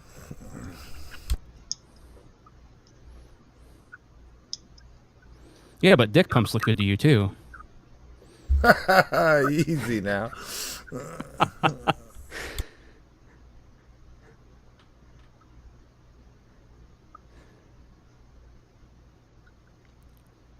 Make sure your girl's pure for the funky Cole Medina.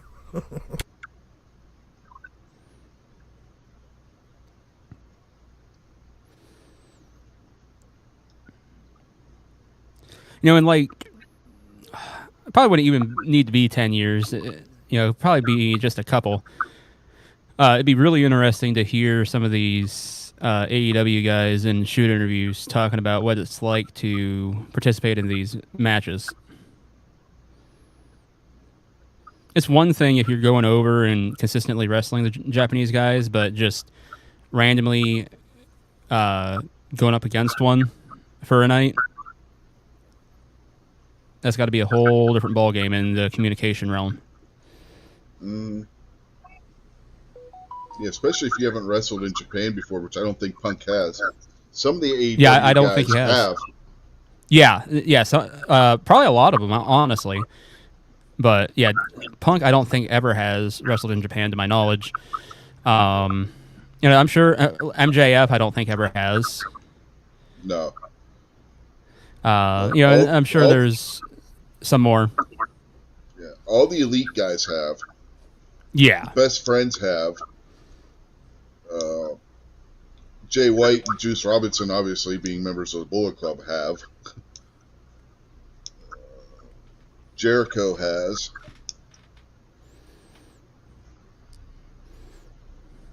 Other than that, I can't think of too many other guys that are on the roster that I think have. Because, I mean, Adam if you think Cole. about it, yep. If you think about it, you listen to guys that go over to New Japan for the first time, and they talk about the experience, and they talk about just the communication barrier, working the match, not even just like trying to live everyday life, or just working the match. And obviously, there's to an extent almost like a universal language, they say. At the end of the day, wrestling is wrestling, but you still gotta be able to call spots and shit. But the other thing is, the strong style in Japan versus what they're used to in the U.S. Catches a lot of guys off guard too.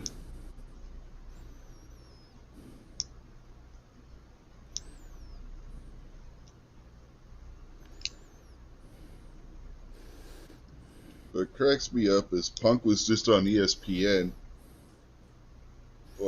a week ago or so, complaining about how hard Adam Page chops and everything, about how he chops a little too, not so much. Well, he work said that as- Page chipped his tooth, Yeah. and Kojima hits harder than Page does. Well, but again, that's going back to the Japanese style.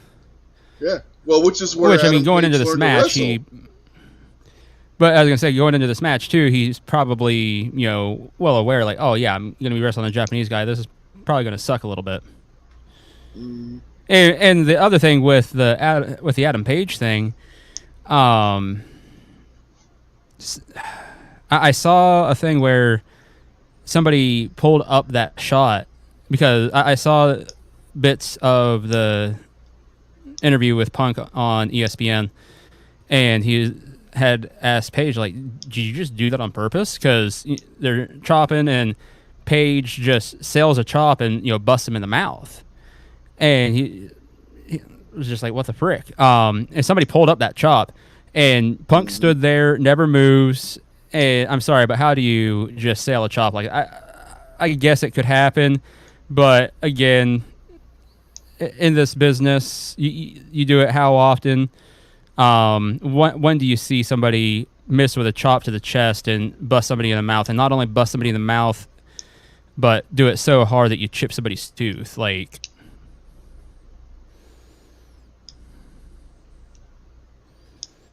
so in that aspect, I kind of get Punk's complaining.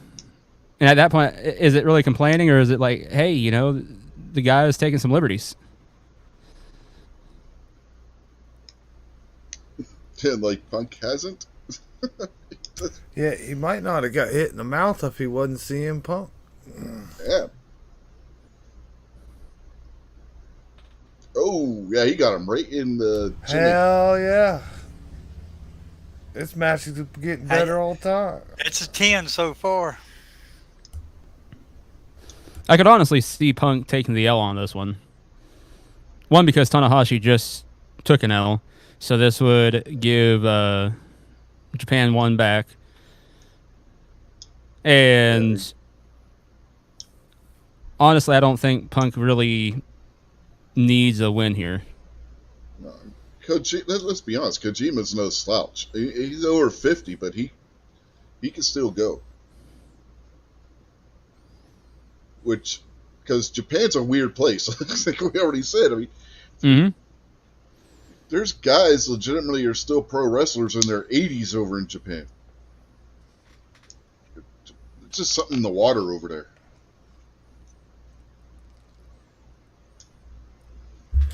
Is that the Pepsi logo on his arm? Yes. He's got the Pepsi logo on his left arm and the Cobra logo from G.I. Joe on his right arm.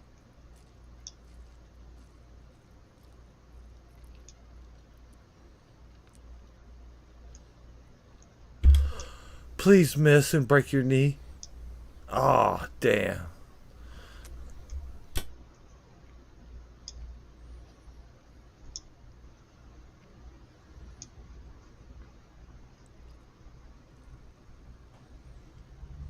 Poke that son of a bitch in the eyes.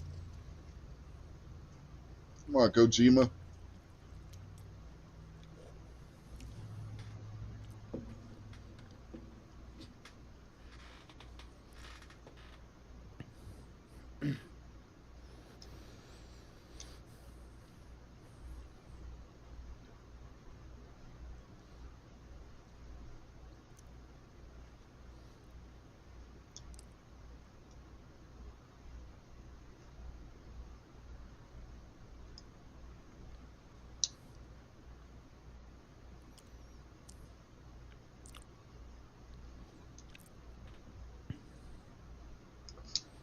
The move Punk was just doing was Kojima's tag team partner's move.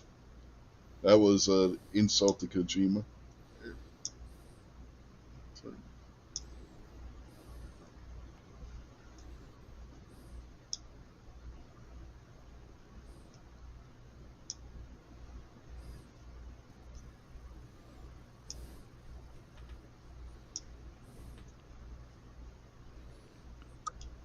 You just call it the coochie cutter.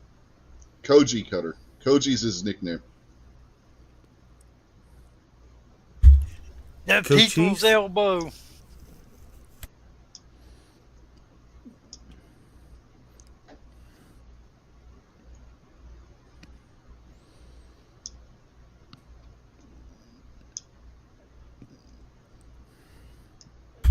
Oh man, that'd been shitty to win this match off a neckbreaker.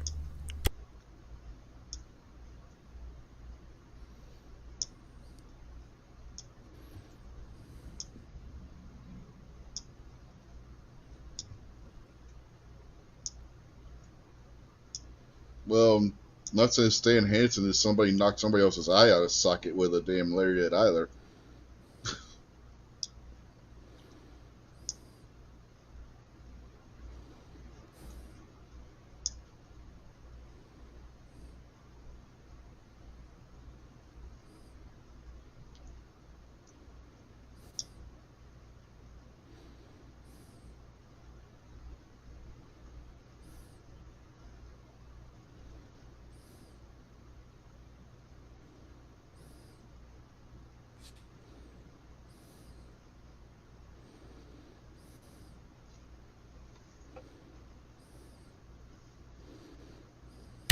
Damn it! God.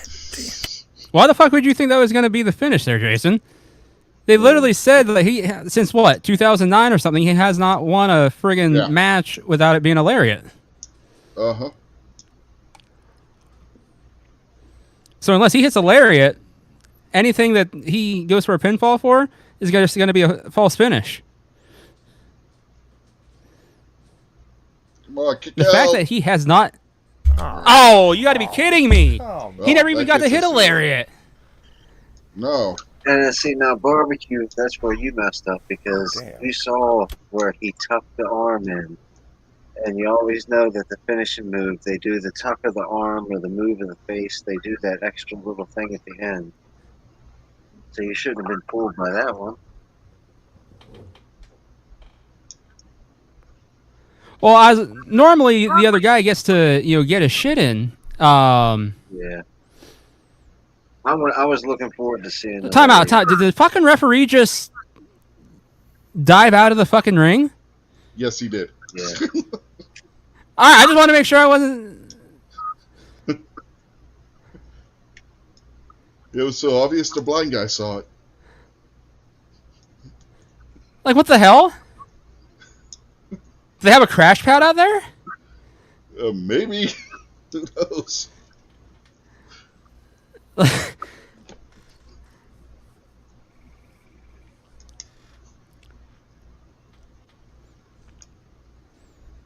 Oh shit! All right, Punk won. MJF. Do they go for Punk and MJF in the finals? Finals of what? Yeah, MJF's not. Of the tournament. Our tournament. MJF's not in the tournament. That was a that was for the AEW title. That MJF I thought the whole thing was a tournament. I'm sorry. No. My fault.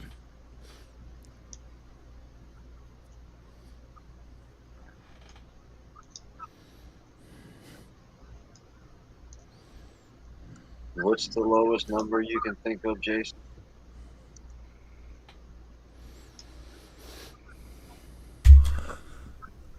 Negative infinity. Works for me. All right, well, I'll do negative triple infinity because I'm not as big a fan of CM Punk as you are. Damn. Did you enjoy that match, barbecue? If I'm gonna be legit,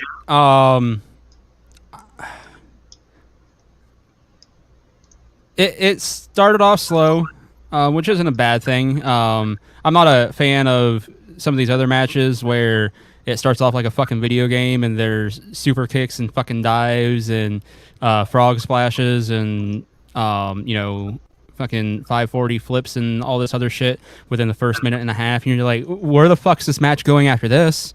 Yeah. You guys better be going home within the next 15 seconds because you've done everything. Like those, I cannot stand. So a match that starts slow it doesn't really necessarily hurt anything. I'd give it a solid 7.5. I think they told a good story. AEW was just in fucking Chicago and they're going back again in August. They do Chicago way too fucking much. It's like fucking ECW with Philly. Fucking Jane. Here's your boy. It's Orange Cassidy, man. Your favorite wrestler, Jason. Whatever. Weighing whatever.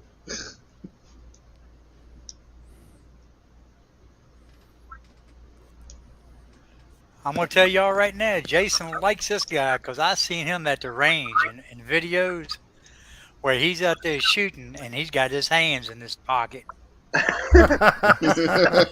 Oh, is this the one they call pockets? Yeah. Yeah, this is Orange Cassidy. He's the guy that put his hands in his pockets and wrestle. Uh-huh. Man, Jason I don't. doesn't get the psychology. Man, I could do. I gotta go get a beer and a Xanax, man. I can't do CM Punk and this dude back to back. Man. I'll be right back. Let's say, yeah, I've seen some highlight things, if you want to call them that, of Orange Cassidy, and it's interesting. I'll give it that.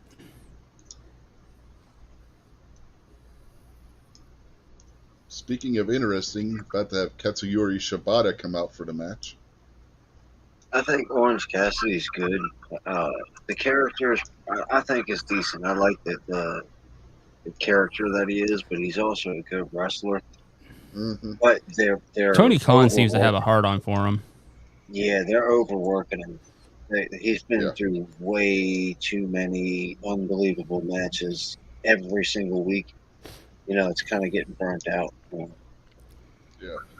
I wouldn't be the least bit surprised if he would lose the title in this match, simply because of who all is in the freaking match. I mean, got Shibata, obviously, right there, but one of the other opponents is Zack Sabre Jr. Oh shit! Man, I ain't never rooted for Japan in my life, man. I don't know what to fucking do right now. This other guy, Zack Sabre Jr., he's kind of flamboyant, but he's a decent wrestler. Oh, he's a Yeah. very good technical wrestler. Well, Daniel Garcia, he's a really good wrestler. All he's got to stop doing is stop shaking his dick around. Yeah, stop doing that stupid dance he does. Oh, Hey, my hey, God. hey! Let's say, where else is Jason gonna get his dick pumps? But this guy right here, Daniel Garcia, is pretty good. And then the Nick Sabre Jr. guy's twice as big, and he's pretty good too. But he's pretty flamboyant. Is this a tag team match? No. Fatal 4-way. Yep. By the way, dude, I almost said Intercontinental International Championship. did MJF Tanahashi lead off the show? Yes. Okay. Because MJF was not staying the whole show. But then he'll end up being at the post-match conference, right? Maybe, I don't know. Well, normally he's there, which I think that's like the best part because he shows up, talks mad shit. Tony Khan's just like, oh, fuck, he's here. Well, MJF didn't want to stay there because he didn't give a shit about the independent guys from Japan. Oh, I So- saw that. I was fucking loving it. Just, man. I would love to see what he could do in WWE at the same time. It almost scares me if he did go there because, He wouldn't be allowed to get away with half of the shit he says. well, if you think about it, like if they kind of said, okay, we're going to do a Punk 2.0 and, you know, like the Summer of Punk thing and really, you know, give them the points where, hey, this is where we want you to go, but you know what? You make it fucking happen, and just let them roll. It could be really fucking interesting. But if they really micromanaged them, they would completely ruin it. But that's where, if he was under the tutelage of Triple H, I think it would only make him better because Triple H would give him that freedom. If it was Vince, ruined. I'm not sure he would be allowed to say a lot of the stuff he says. Oh yeah, I mean, obviously he would have to dial some of it back as brash as a lot of it is in AEW, but They gonna break his fucking ankle, break his knee. Like the story he told where he was talking about the automobile accident that never happened that got people to actually call the sheriff's department about it. oh yeah, He would never be able to do that in WWE. They would never let him tell that story.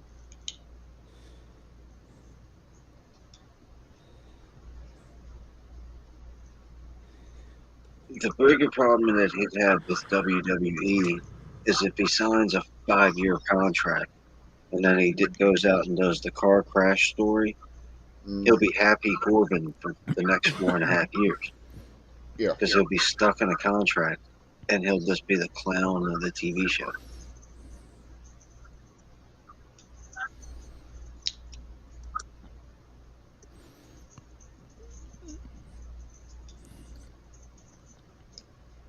Speaking of hard-hitting match,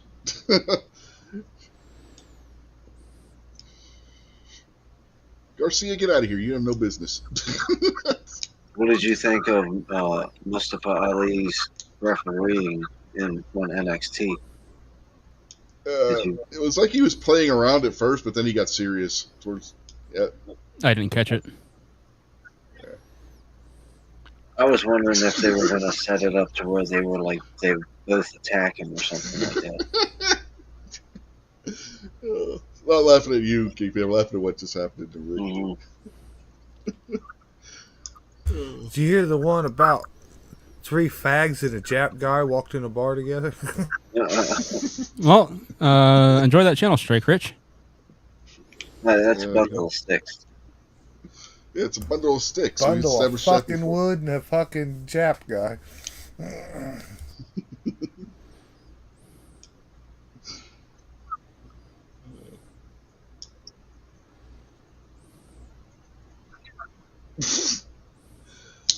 That works.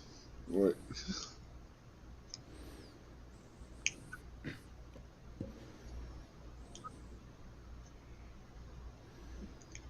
I'm still amazed that Shibata's even wrestling at this point.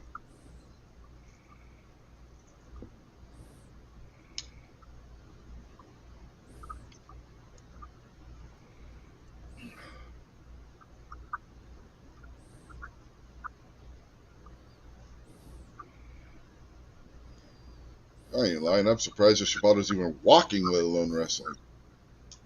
Or even maybe breathing. You know the story with Shibata, right, Barbecue?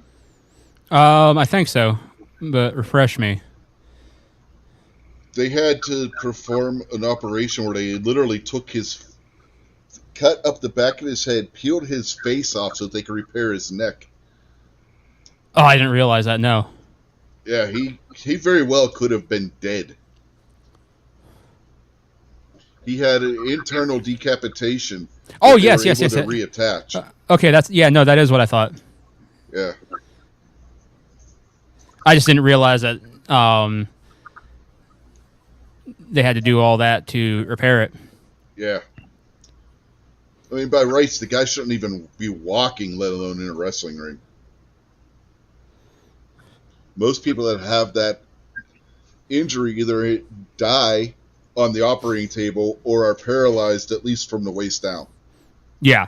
Yeah, I was going to say, most people that have an internal decapitation, they suffer it and they're just in the right position that they're still alive, and the second they move, done.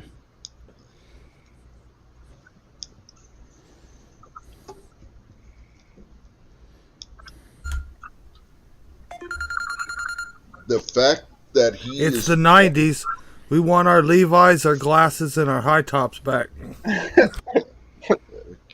Getting back to Shibata, the fact that what's wrong with high tops? The fact that Shibata is walking, let alone wrestling, says something about the conditioning he was in when the accident happened, and how good of doctors he had over it when he had the surgery to fix it. Yeah.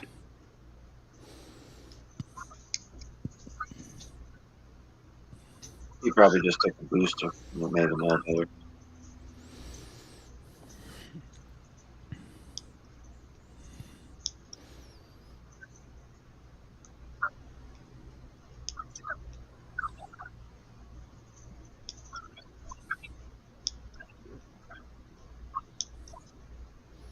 What the?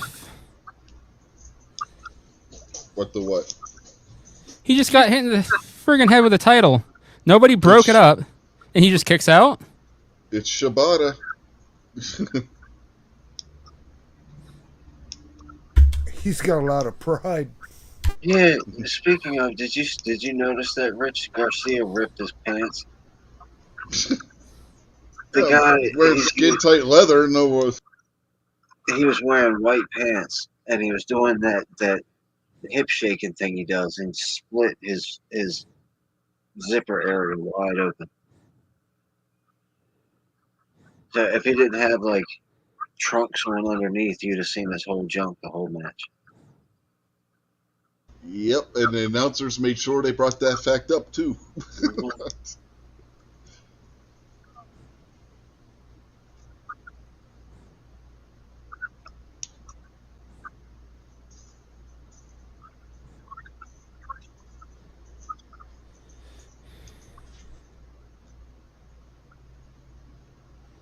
You know, Shibata didn't let a broken neck defeat him. He ain't gonna let somebody hitting him in the head with a belt defeat him.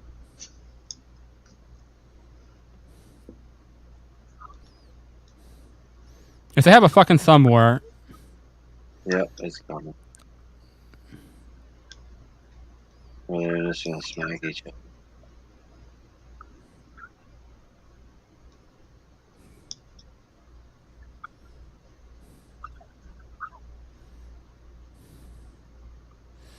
I'm sorry, but there's no way Cassidy should win this bitch slap match. Fucking Shibata has 50 pounds on him.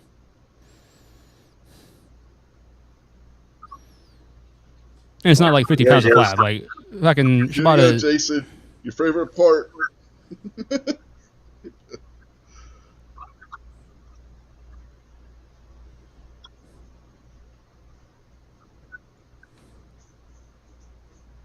Pin him now.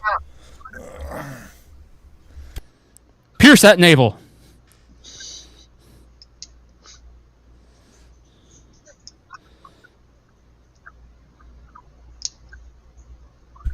Oh, God.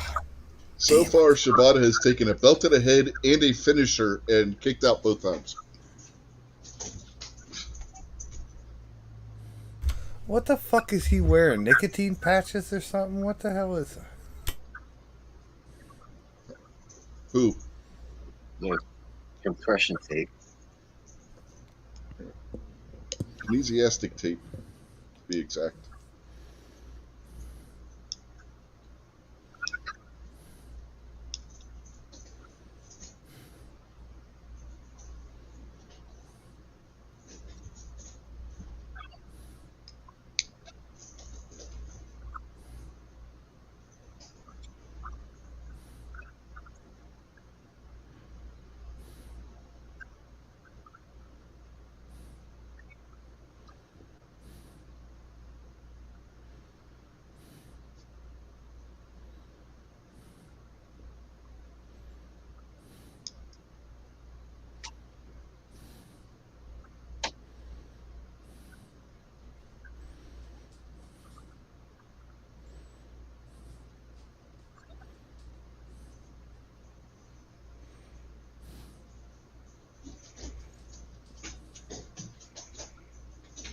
Shibata just takes his good old time.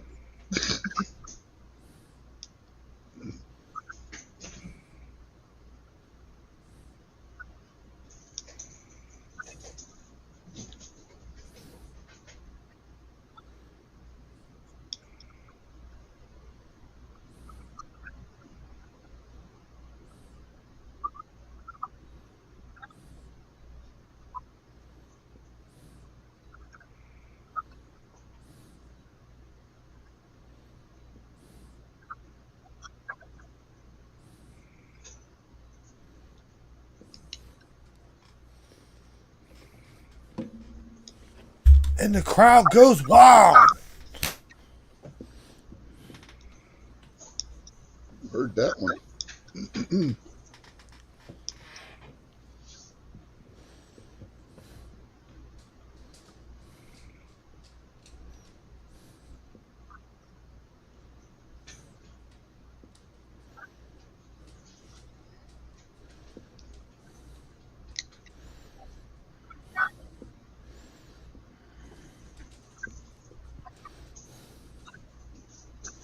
Oh, Come on, man.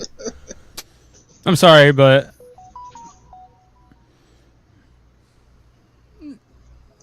how did he not just get up after the pile driver? When you can watch somebody get pile drived off the middle rope and kick out at 2, regular pile driver should just be like a fucking DDT today. You're down for a couple seconds, you're back up. Man, I can't wait till he gets busted. They find little kids on his computer or something. What the fuck? Christ, Jason.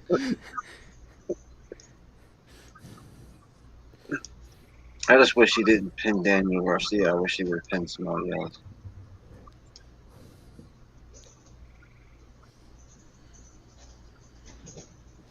Okay, so when the fuck is Japan going to get a win here? Well, they did during the pre-show.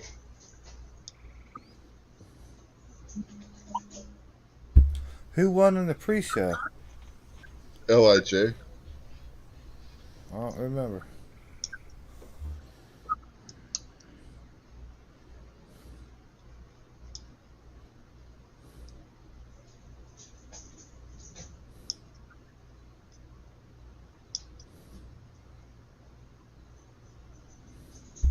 Look, it's orange sushi.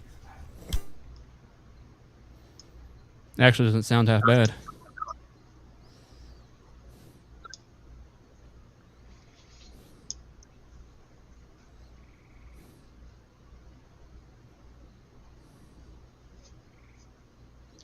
Does Ring of Honor really count as a different promotion at this point?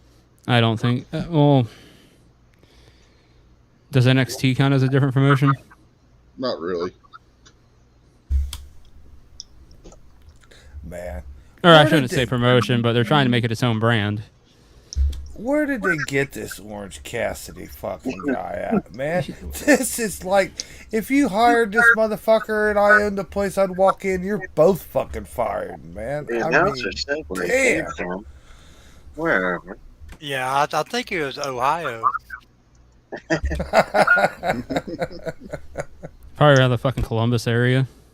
well, I wouldn't doubt it. He would probably come from fucking German village the way he fucking looks. Probably a little east of Columbus. The short north, they call it, yeah.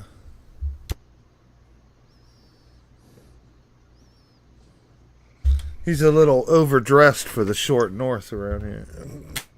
I'm still trying to figure out who the hell Sonata pissed off to have to go against Jungle Boy. I mean, good lord. It's an insult to Sonata to have to wrestle Jungle Boy. Surprised Jungle Boy is still around. You know, I just can't root for Japan, you know what I mean, after December 7th and all, but if one of these motherfuckers would have tore it off the top and fucking crushed that fucking orange juice, I'd have fucking rooted for it. I'd go get me a Rising Sun fucking flag over that one.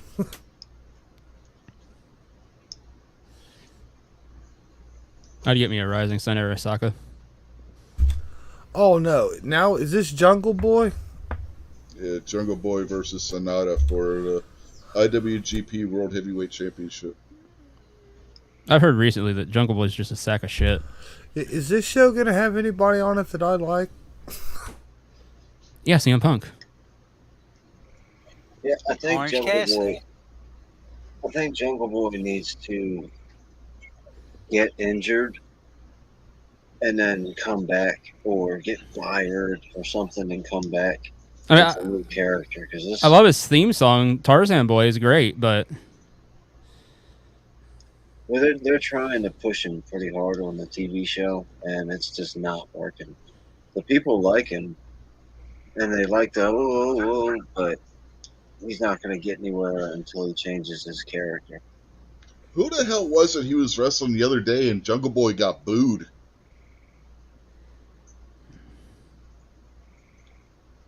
Oh, that was Doki. That was when he was wrestling Doki, wasn't it? Yeah, I remember. Yeah.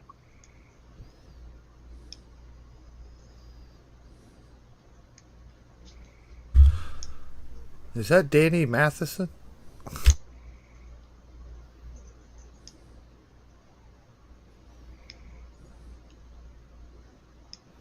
Yeah, the 70s show kid. Yeah. Yeah, that's him right there, right? No, he's going to prison. Yeah.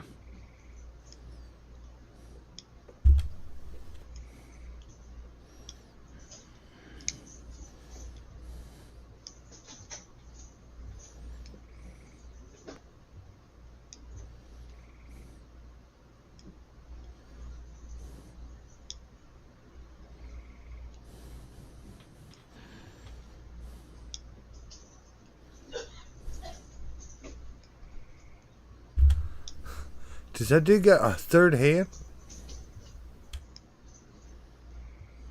Why are you looking at his dick again, Jason? I think he's got like a third claw hanging from his nipple or something. Where did we find Jason at? Like, I don't know. Well, wait till you see him get in here. There's like dick a fucking... pumps, hands on nipples. See it? No. I don't In see a his lot of shirt things. there. He's got a third hand. It just flopped open. What? Hanging off his jacket's got a built-in hand. I don't understand how you guys don't see the giant glove that's attached to his cape. Oh, glove. I thought he was talking about an actual hand. Yeah. I'm like, what? Well, I have severe optic nerve yeah. damage, so I got a pretty good reason. You're blind. Jason doesn't talk. I thought you were talking about like he had a fake hand or something, not a empty glove. Yeah, and a fake hand hanging off his like jacket. It looked like a fake hand hanging off his jacket.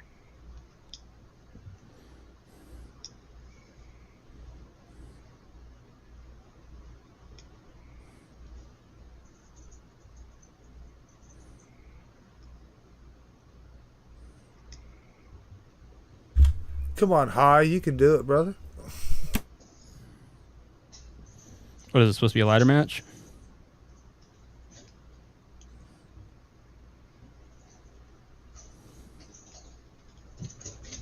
They got Red Shoes as the referee. Talk about referee. Oh, is Red Shoes really the ref right now? Yes. No fucking way. Yep.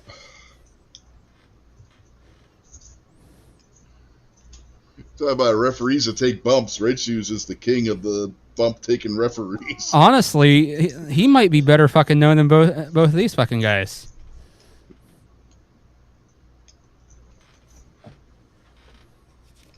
Red Shoes is not afraid to take a bump. Red Shoes. Yeah. So named because he wears red shoes. Is he an Indian? No, he's Japanese.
I guess he should have looked on his phone and seen that coming.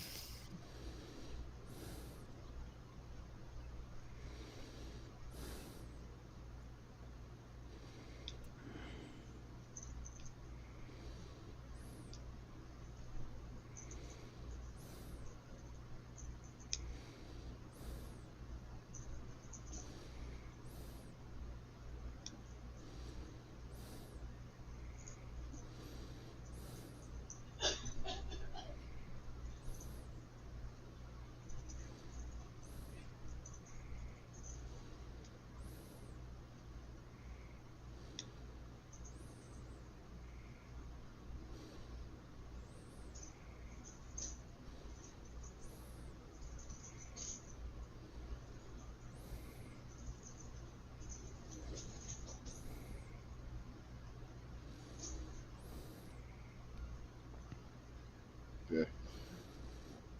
Yeah, that's not an exaggeration on Kevin Kelly's part. Red Shoes can be very laissez-faire about the referee. You can use a weapon in a match being refereed by Red Shoes as long as you're not in the ring when you do it.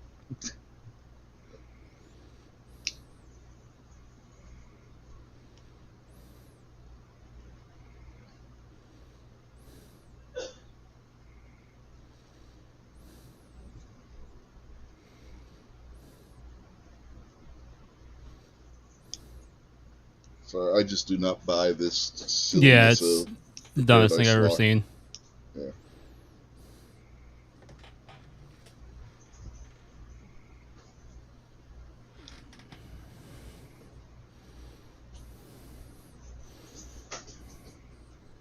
Why can't you just roll over and get out of it? Yeah, exactly. Or uncross your legs. Or if it's that effective, why don't you just roll the guy on his shoulders and let him pin himself?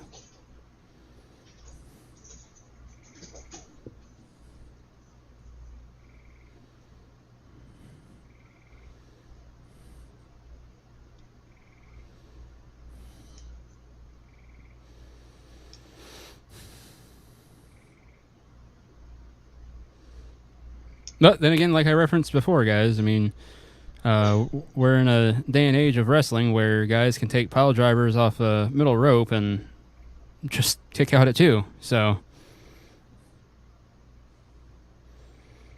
pretty sure they should be calling in life flight if you took a pile driver off the middle rope, but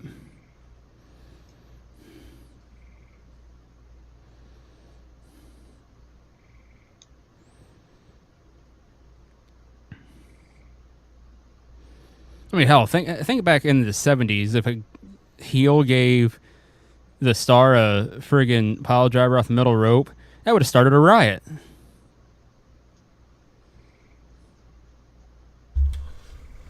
Guys are tougher nowadays, man. It's all that soy milk.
I hate these. Like, who the fuck is just going to sit there and trade like that and not try and block? Well, it's the Japanese strong style philosophy. Try and show who's the bigger man by taking it. Made in the USA. So you give him a good potato there.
Jungle Boy didn't have the hold locked in right anyway. He was only using one arm.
I think it's the first time I've ever seen Sonata win with the moonsault.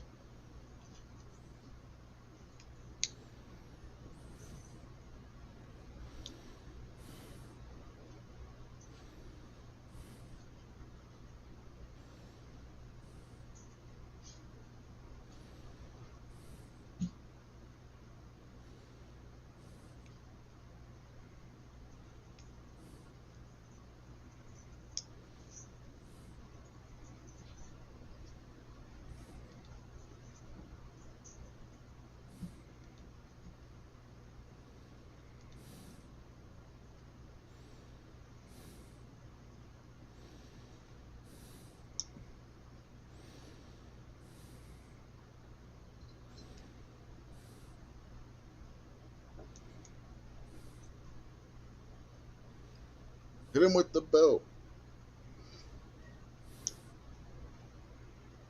Come on, Hook, hit him with the belt.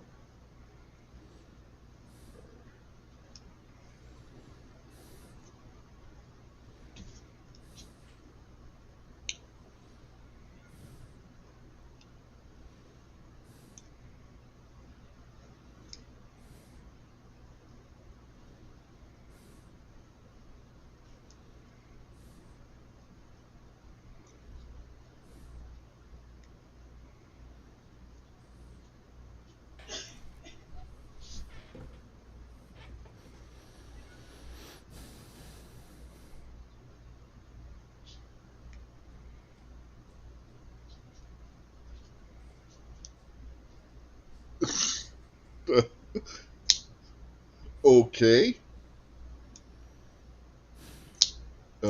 What was the impetus for that? The only thing I didn't see coming is I thought Hook was going to be the one to attack Jack. Yeah, I know. That's what I thought. Like, But what the hell? going back to what I was saying earlier, this gives Jack Perry a chance to change his character.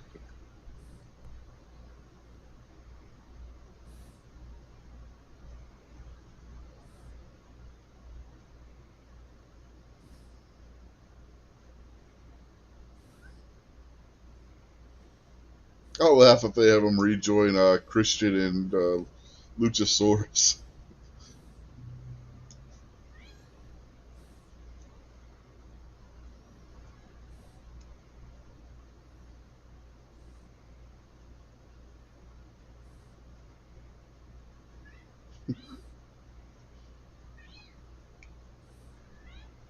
That's not even a real championship.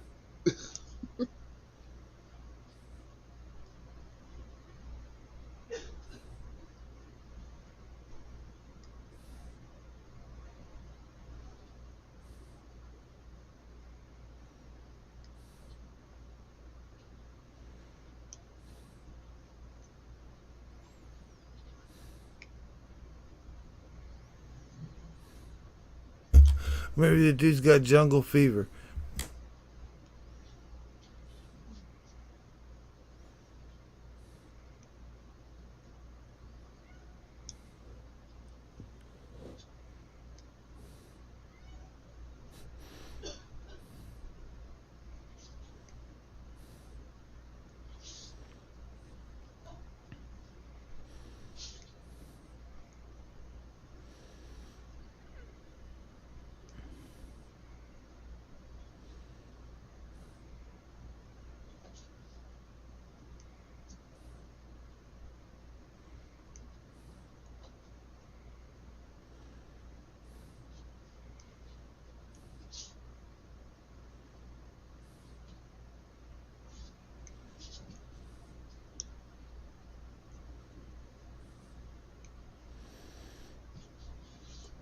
So something that annoys me to just absolute death is when somebody, does get a cheap shot like that and the guy sells it for, a couple minutes like Hook just did.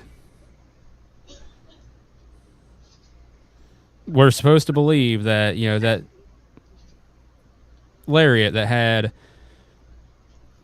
hardly any momentum behind it, just kind of standing in place and, delivers it, while it was out of nowhere, wasn't running or anything like that.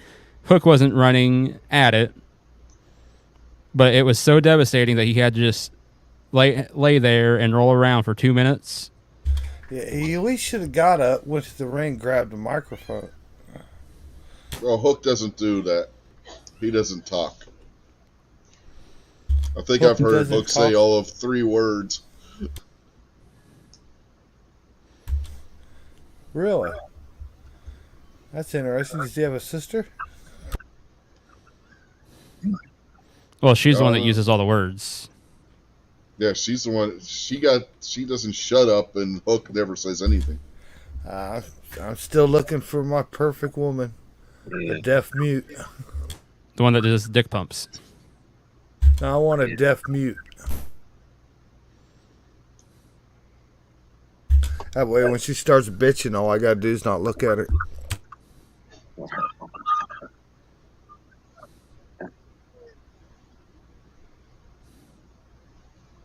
Take the doorknob off the hook.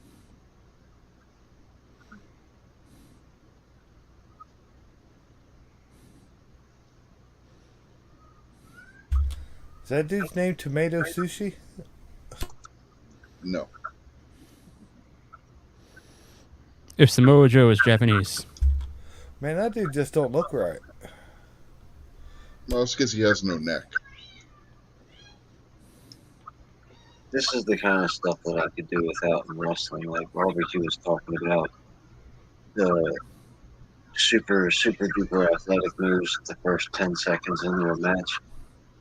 These 15 people in the ring tag matches and anarchy in the arena and all that other kind of stuff. Like sometimes. Yeah, like as soon as I heard 10-man tag match, I'm like, this is going to be a fucking shit show. The referee's going to lose control almost immediately. I mean, I would put money on that. There's going to be brawling in the fucking crowd. Fucking, it's going to be all over the place, and it's going to be just pure chaos immediately. And part of that is who you have in this. You got the Bucks, you got Moxley and the fucking Blackpool Combat Club.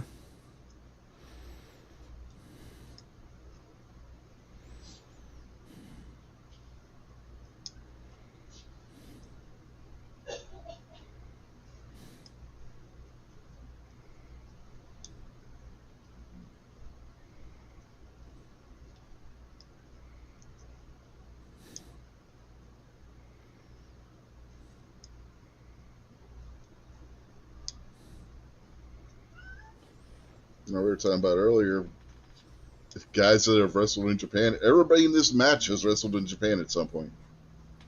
Yep.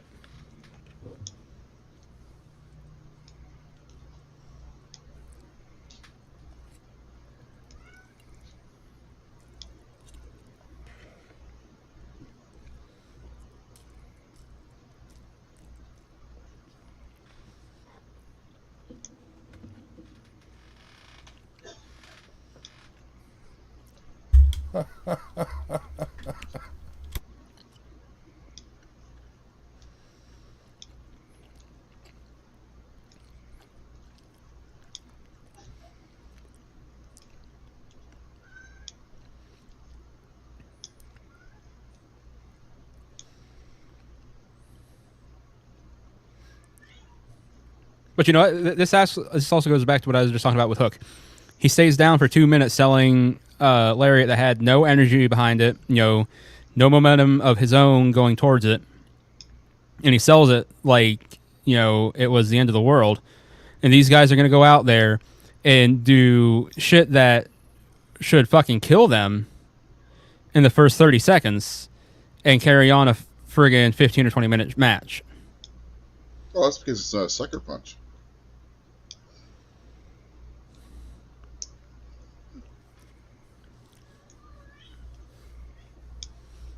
But if that's the case, like if I was a professional wrestler, I'd go out and be like, "Hey," and I point to the stands and have the guy turn around and look at somebody in the crowd or something like that, and pop him, because then that's a sucker punch. Is obviously the most devastating thing ever.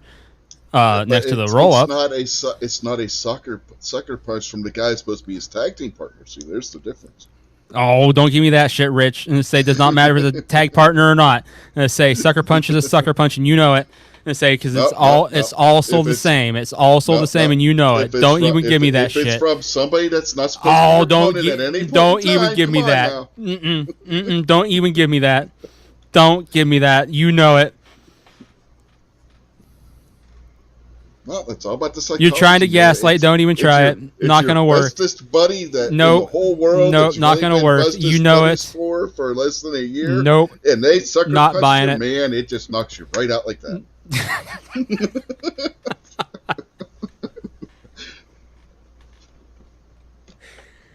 Ah, shit.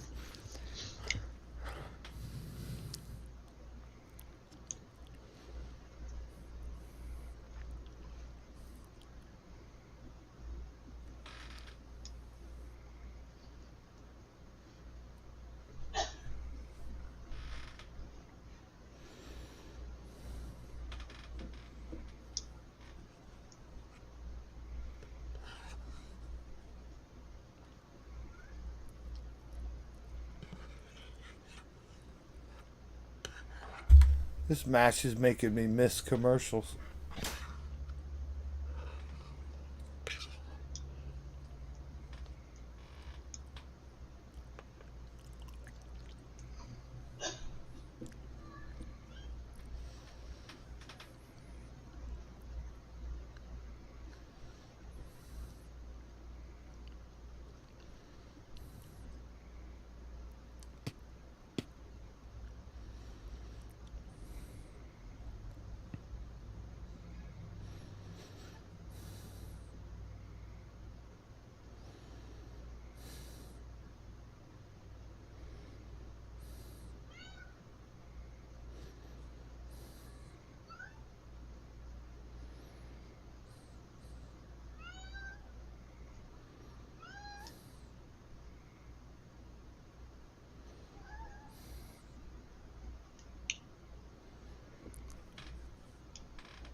Can we get somebody out of the fucking ring?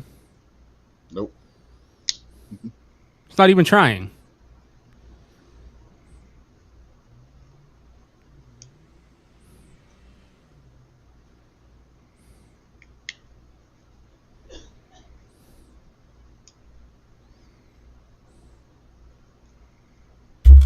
On your feet, motherfuckers. Kick his ass, Moxley.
There it is.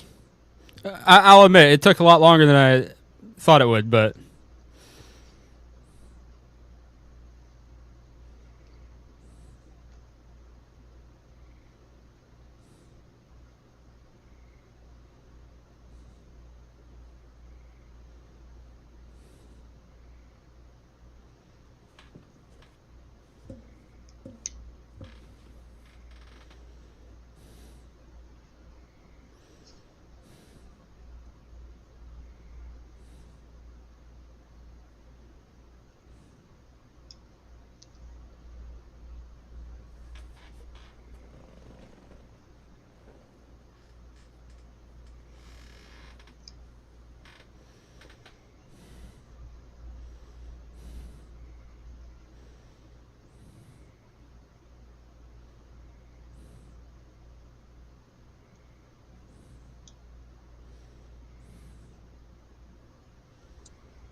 I think they played that just a little bit too long, but I do like how they kept Moxley and Kingston from having to fight and still, go at each other a little bit.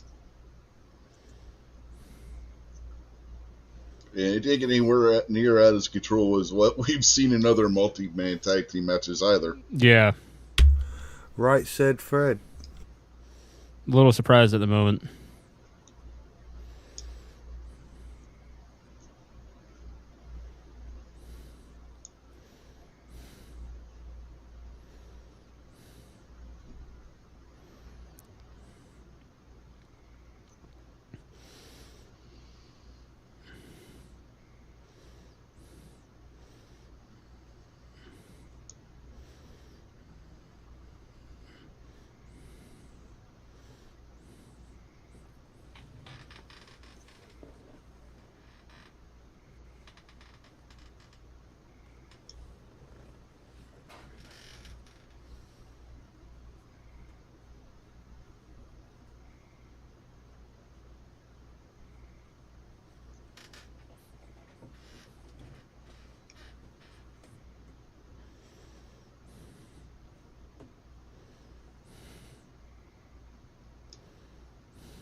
Oh, he caught him flush that time.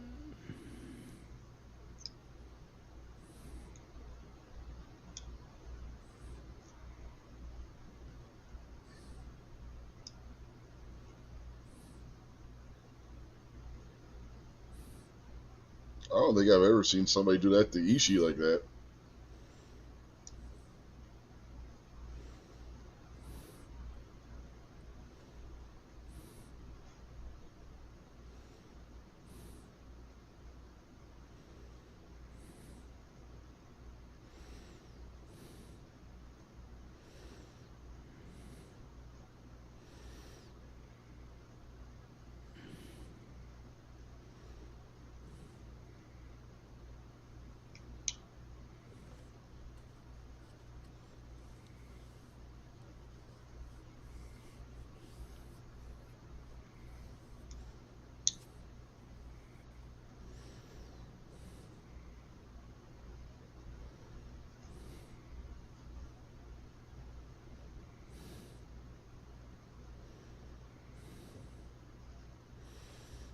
Eddie Kingston needs to lose 30 pounds.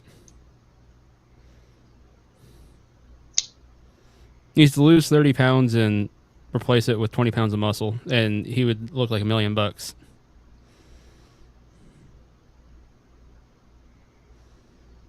He can do that after he retires.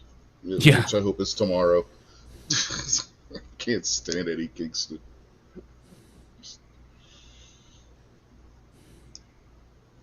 I don't get what people see in him, to be perfectly honest.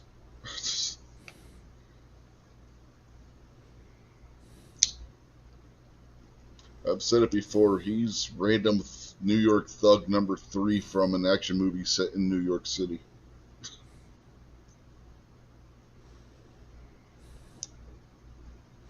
Is Moxley wearing sweatpants?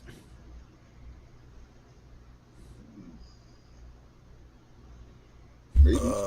Sorta, yeah, I guess.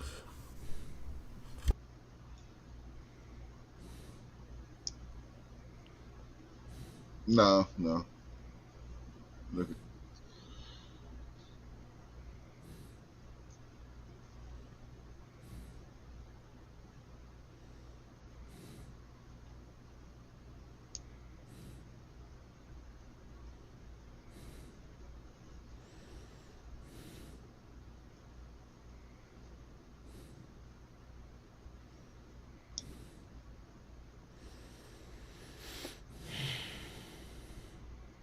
No, if he were, it wouldn't be the weirdest thing somebody's wearing in this ring. I mean, Kingston's wearing a maternity outfit.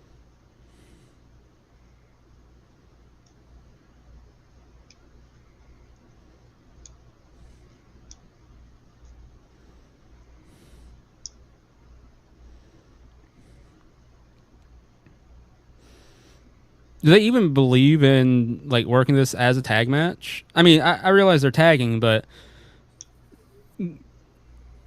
building up to the hot tag or anything? They haven't done it at all. Well, the only actual tag team in the match are the Bucks. But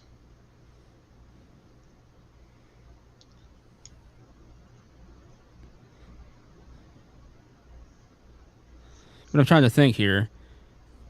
Paige has been in a tag team before. Moxley's been in a tag team before. Yeah, but the only current tag team are the Bucks. Yes, but still. Cesaro's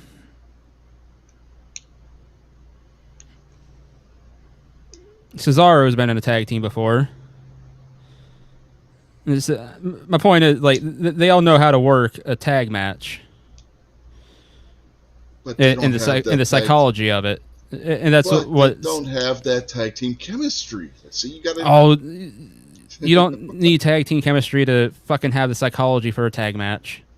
Sure you do. And that's what's killing this for me. The psychology for a tag match is not here.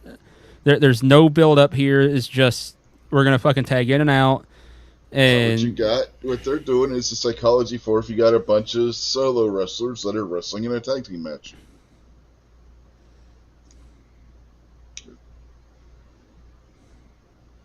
See, fucking tags at the same time again.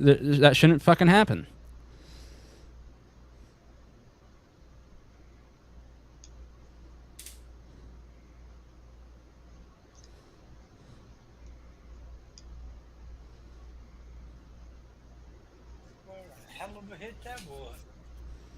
At least Paige is knocking people off the side of the friggin' ring right now. I'll give them that.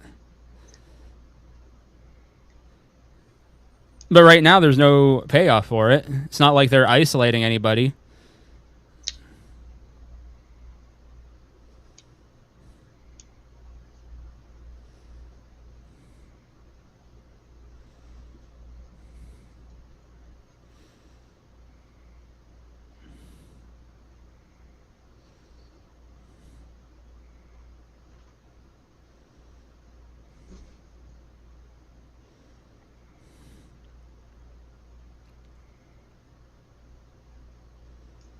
Oh, God almighty.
All right, the referee was counting him. Now he's not.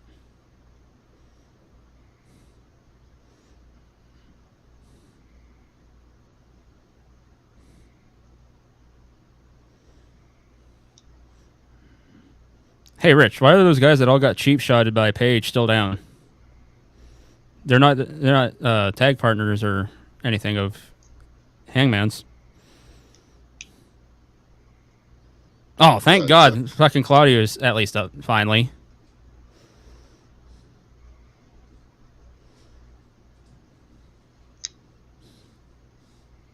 Kingston just got what he deserved, being stupid.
If Wheeler Yuta gets pinned in this match, Daniel Bryan's going to have 2 matches tonight.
So you can super kick to the back of the head, but a closed fist punch, no.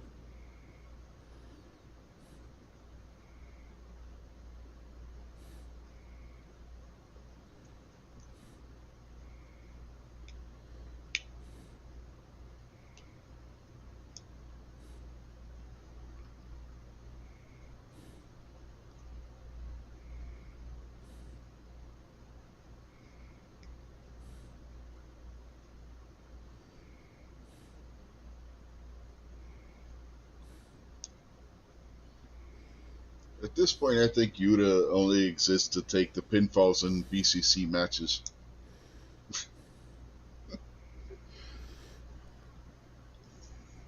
I won't lie, that finish surprised me.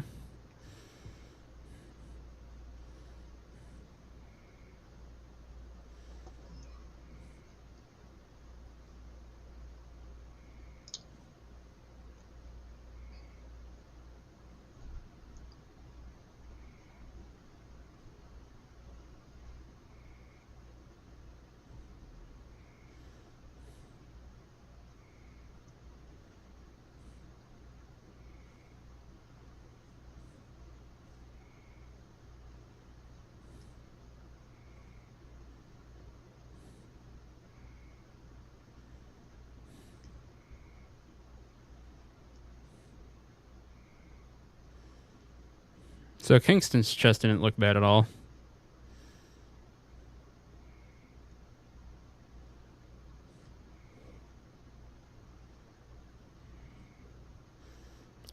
You would think it would look like Swiss cheese, but apparently Moxley doesn't chop hard.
I call the chick in the middle. Jay's gonna have the dick pumpers.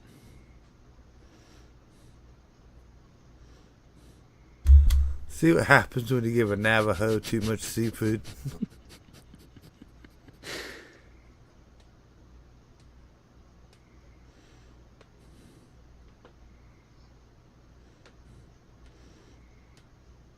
So, what would you guys rate that last one?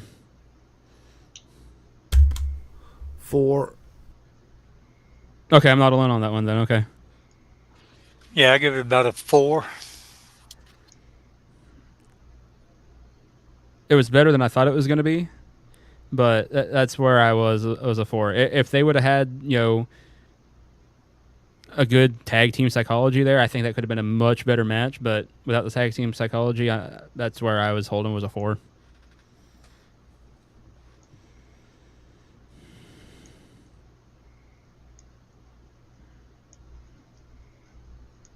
Do we lose Richard Kingpin? No. Richard, you're a married man. Stop drooling over the girls. Yeah. No, I wasn't actually paying attention to what they were saying. I was thinking.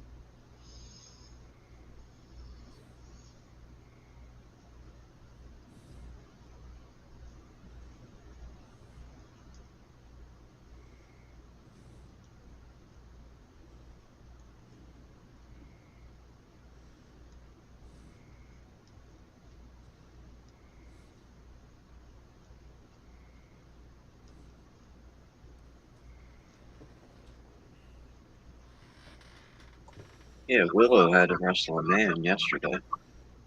Yeah. Oh, this is a chunky monkey.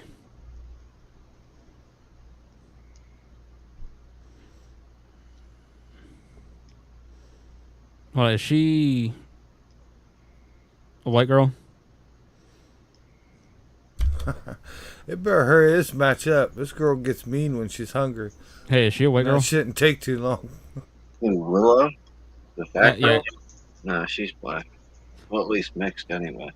Well, either way, I take back what I said. She is just a chunky girl. The chunky monkey was not any reference to her ethnicity. It was just because it rhymed. Yeah, right. That's yeah. When the guy who was talking about us getting Rich's channel banned. Yeah, right. As she come out closer to the camera, I was like, oh, fuck. I was like, she's kind of, light skinned, but I was like, she looks like she might be. I was like, ah, shit. I don't care what color they are. Fat bitch is a fat bitch. Call them like I see them. I was like, when I see something chunky, I just say chunky monkey, because it rhymes. But in this case, I was like, oh, that may have been bad. Well, I believe that is a flavor of Ben and Jerry's, and she may have eaten. I think it is, tubs actually. Of it. Be right back. I gotta go get a drink. You guys want anything? Yeah, it's hard to say. Yeah, bring me back a chunky monkey. That costs too much, Buck. Go buy your own.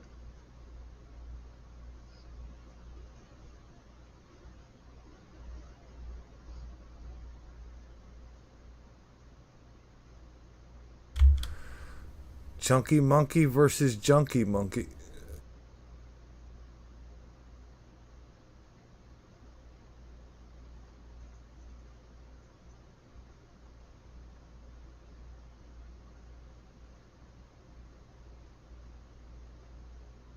Yeah, Tony Storm does look like the one of the girls in the crowd.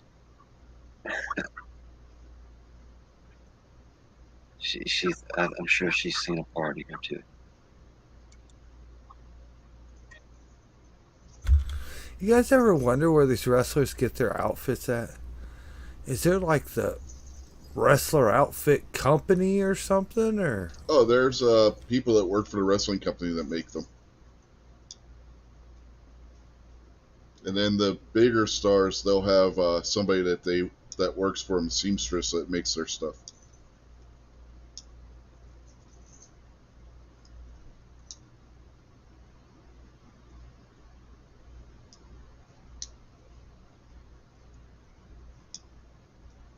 I mean, I just don't recall seeing wrestling boots at the local Foot Locker, you know what I'm saying? No, there's companies that actually make that kind of stuff.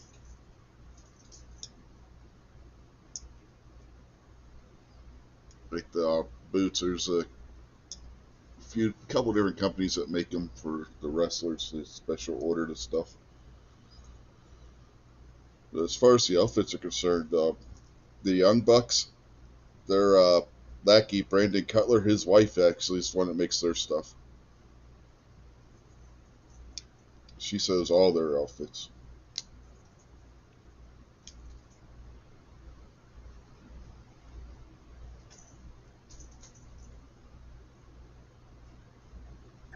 Yeah, you can get them right there on Amazon, Jason. You can get wrestling boots on Amazon? Yeah, let's get the microphone and some wrestling companies that make wrestling boots. And there's all kinds of different stuff that shows up. No shit. Yeah. Nike makes wrestling gear. Adidas makes wrestling gear. Reebok makes them. As far as the footwear is concerned. Man, Kingpin, you shouldn't have told Jason that. Next time you see him at the range, you're going to be having damn wrestling boots on. Hell, Oh no, I'm gonna end up getting myself hurt, Buck. I'm gonna start backyard wrestling around here now. If you look at what some of the wrestlers wear, they don't even wear wrestling boots anymore. A lot of them are just wearing like Nikes and shit. Yeah, some just wear high tops and skinny jeans.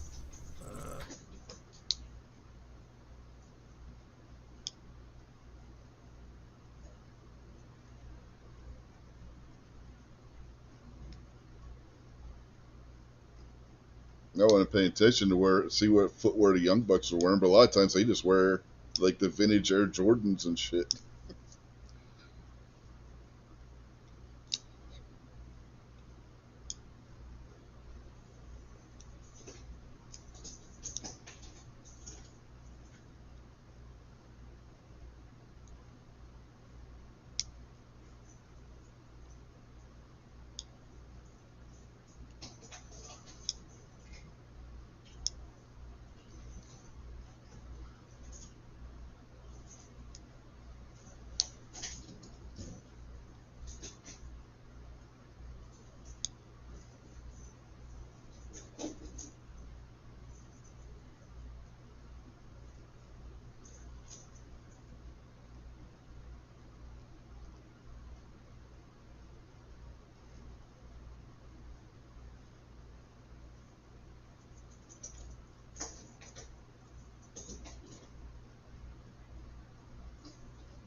She's in dire straits. What instrument does she play?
Damn, that poor ring.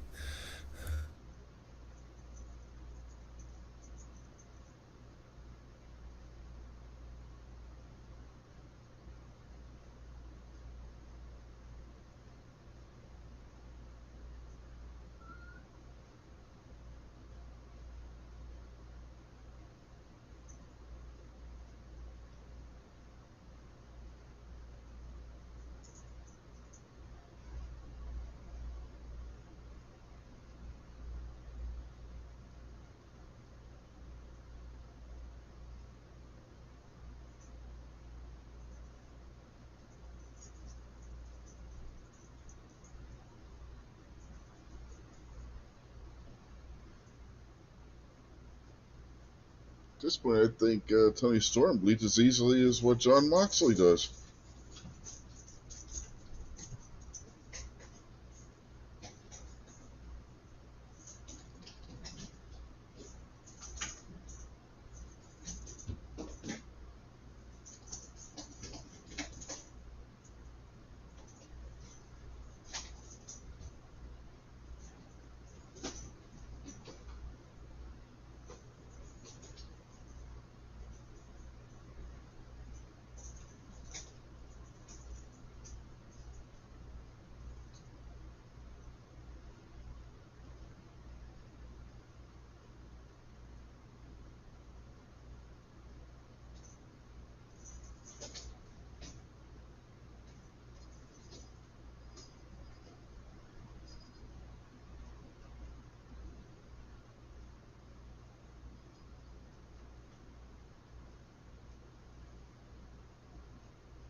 Yeah, I'll be right back here in a minute, guys.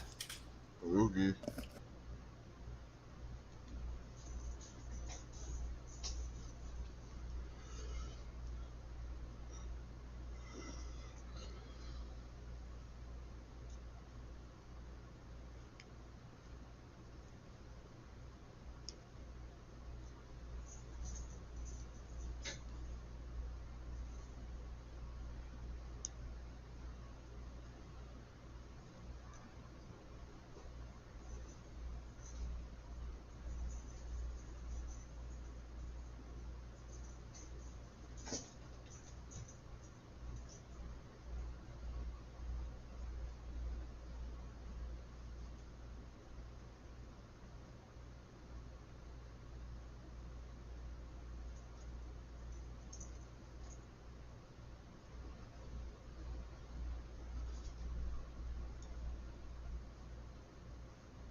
Damn, tell us what you really mean, Tony.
Here's a weird sentence for you, where you have a Canadian fighting a Brit in Canada for Japanese wrestling promotion's United States Heavyweight Championship.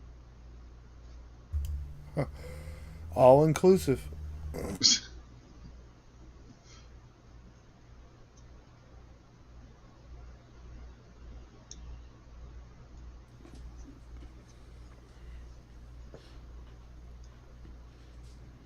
What all did I miss? Sorry, I had to let out the dogs.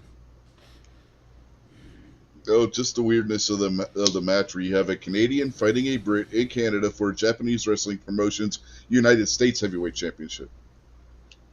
Oh, nice. With a manager that looks like a young Elton John. There's nothing young about Don Callis. Yeah, but he looks like a young Elton John.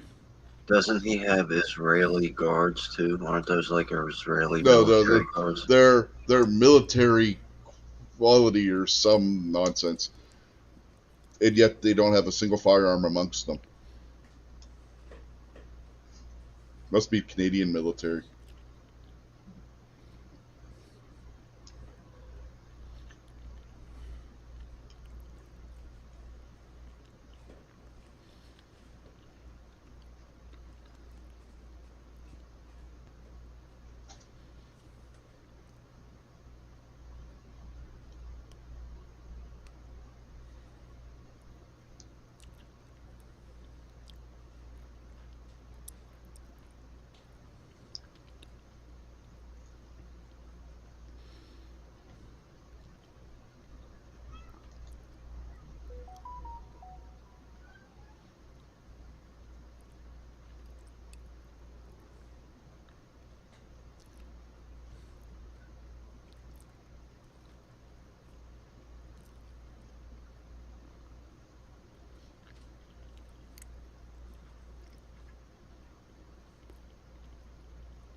Did Tony Schiavone forget what happened 5 minutes ago? Because like 5 minutes ago they were talking about the girls want to stay in Chunky Monkey's eyesight. Mm-hmm.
Well, I guess Osprey learned his lesson from the other night where he spun around so damn much it made himself dizzy.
Damn.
Well, he's getting the shit beat out of him tonight.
Is he going for the one-winged angel off of that? I don't think they're doing that. Oh, nope.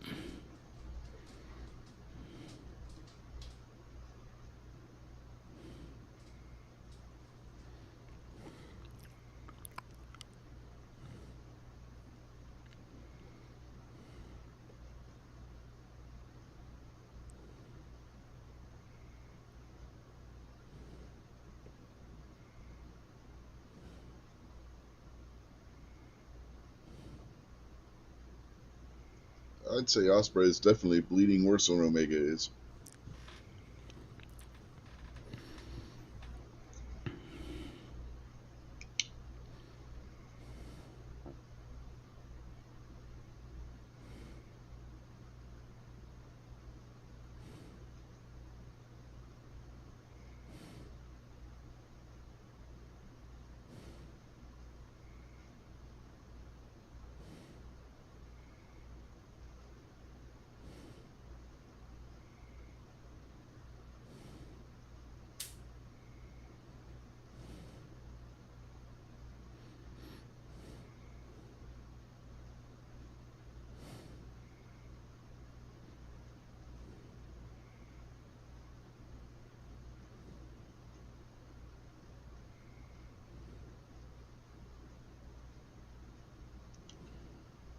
that's A lot. a lot of blood. Yeah,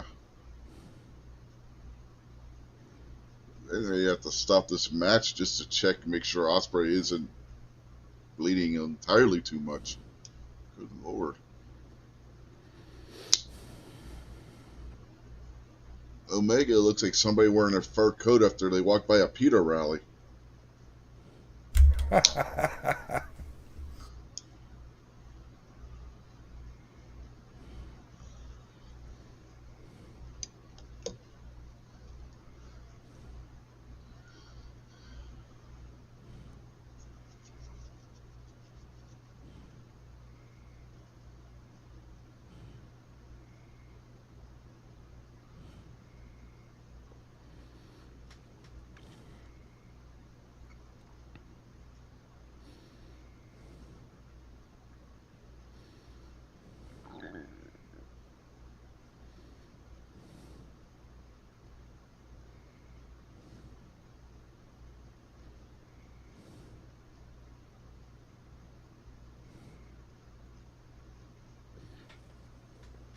That kid is going berserk.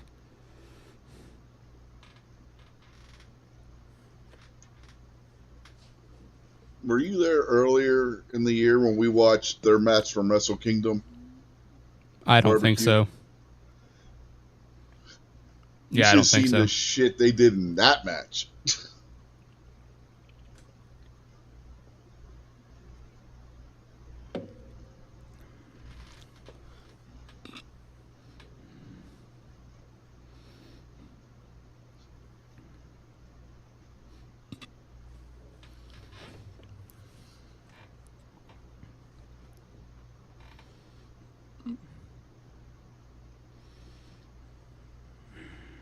At one point in that match, the top turnbuckle pad had gotten ripped off, not intentionally. Mm-hmm. And they were up on the top rope like they were setting up for a superplex. Instead, Omega hit a DDT on Osprey onto the exposed turnbuckle on the top rope. Wow. But busted him completely open right then and there. Wow. Sorry, I'm just enjoying the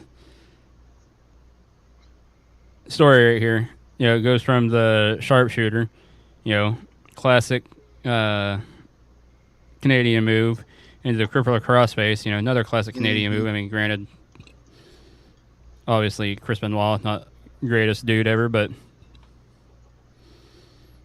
No. Said it before, Chris Benoit is a person maybe not the best in the world, but he was one hell of a professional wrestler. Oh, yeah. Nobody can say otherwise on that count. yeah, I mean, you take out, you know, killing his wife and son, and incredible wrestler. But once you go, oh yeah, he killed his wife and son, you're like, oh yeah.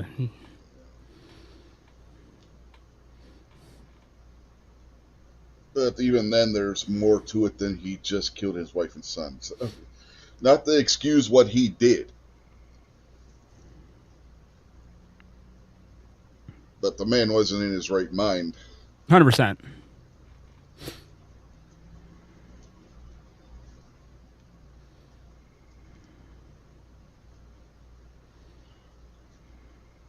But I think Heyman said it best, and that's the fact that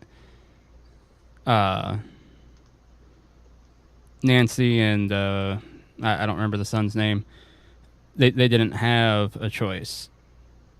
Chris did, and you know, if he wanted to end it, he could have just ended it,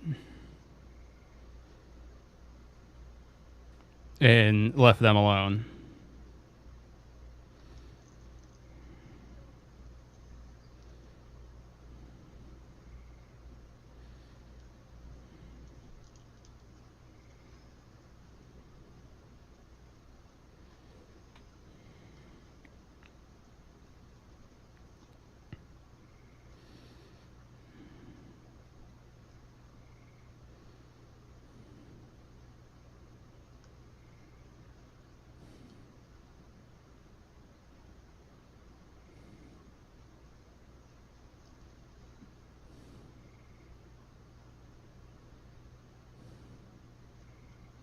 Oh, did you see the blood go splattering off of Osprey's head right there? Oh, No. I'm watching it on a bigger picture than what you guys are. When he headbutted him, you could just see the blood splatter.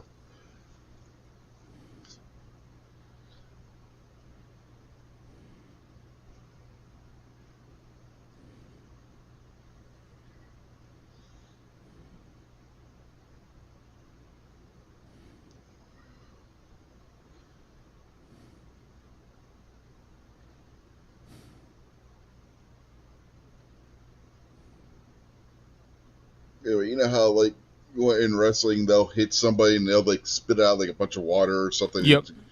That's exactly what it looked like, only blood. Wow.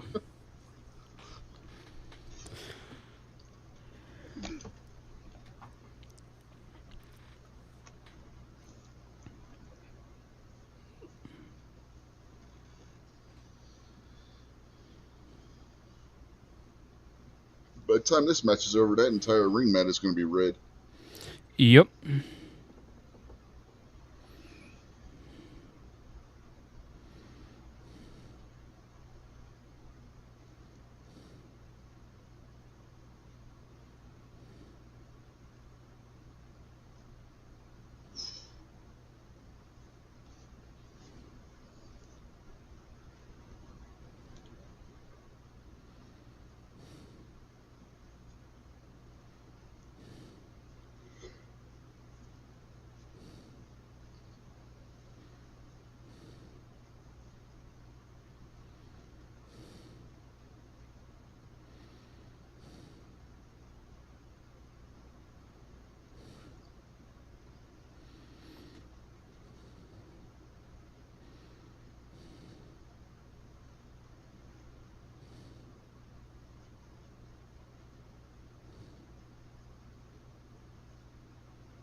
Is this going to go to a time limit draw?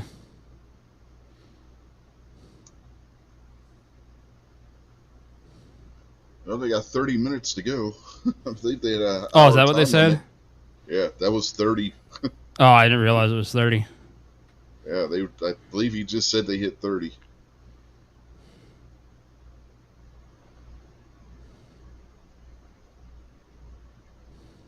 Well, Excalibur just confirmed what I said.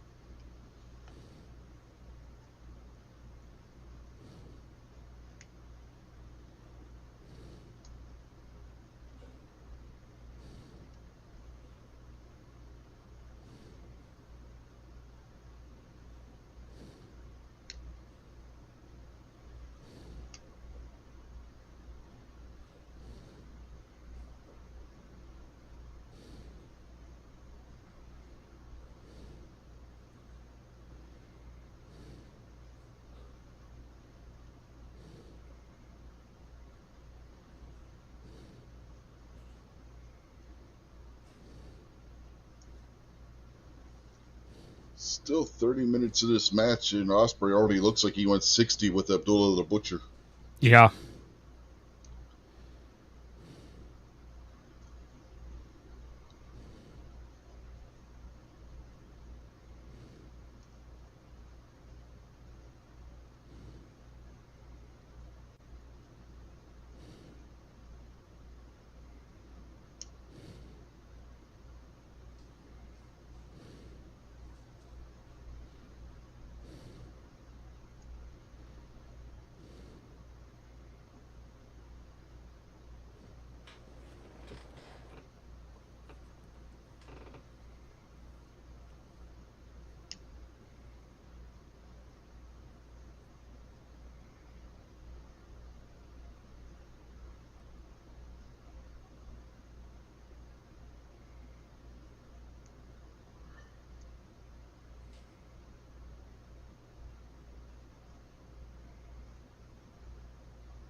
He just came out to sing Rocket Man. It's all right.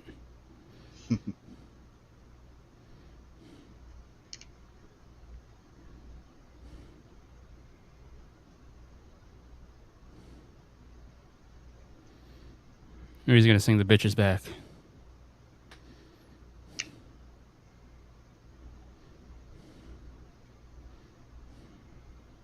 Probably be more fitting since he came back out.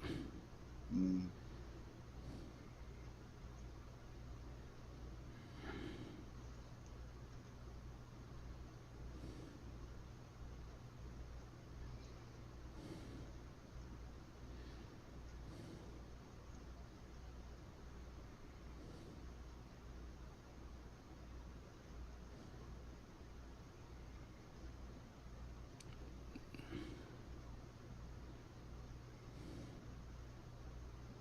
Yeah. That sounded like it might have been a bit of a potato. Yeah. Osprey's kind of a dark blonde, so I mean, if this keeps up and he loses any more blood, he might be singing "Candle in the Wind" for another dead blonde. And so if you look at that first knee compared to the second one, his head really snapped. Yeah. And he's still dripping blood too.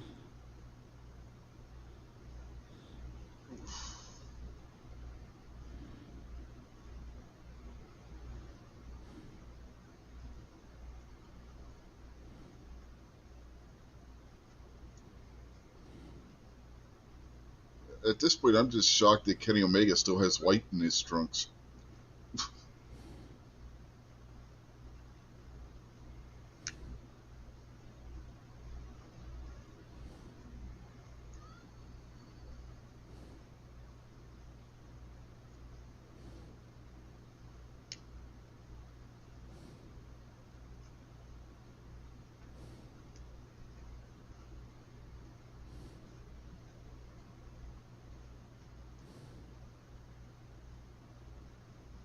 Is he trying to fuck the ref? Gave him a weapon.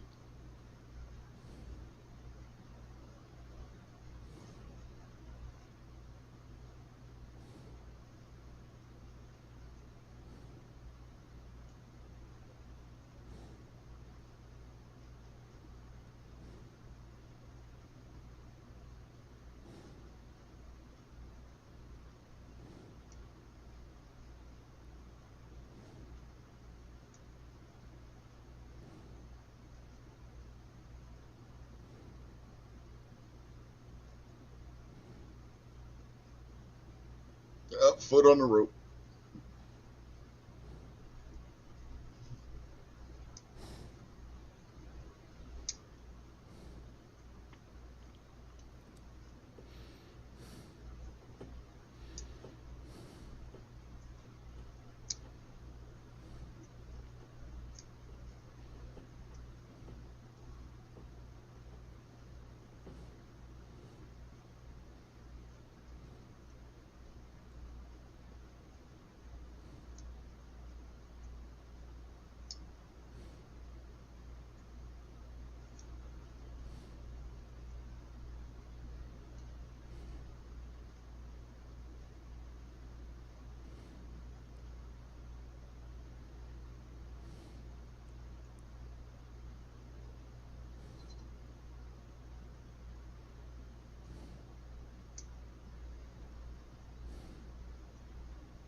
That was fucking great. Yeah. Danielson and Okada are going to have their hands tied behind their backs trying to top this one. I don't think anybody's ever kicked out of the beat trigger. Or, excuse me, not the beat trigger, but out of the one-wing tank. One person has. Who? Kota Ibushi. Oh, okay. Oh, I think I've seen that match too. What the fuck am I thinking?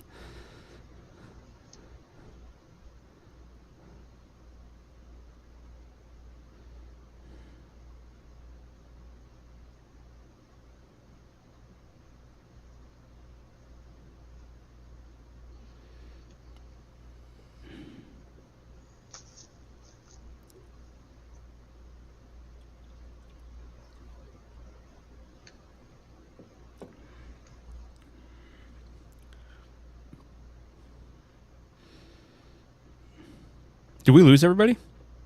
I don't know. No, I'm still here. Oh, okay. Nah, I'm still here until this match is over. Then I'm gonna take off.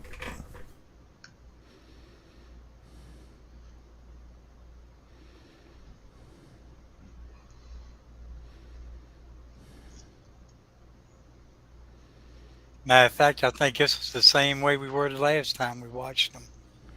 Oh, Oh.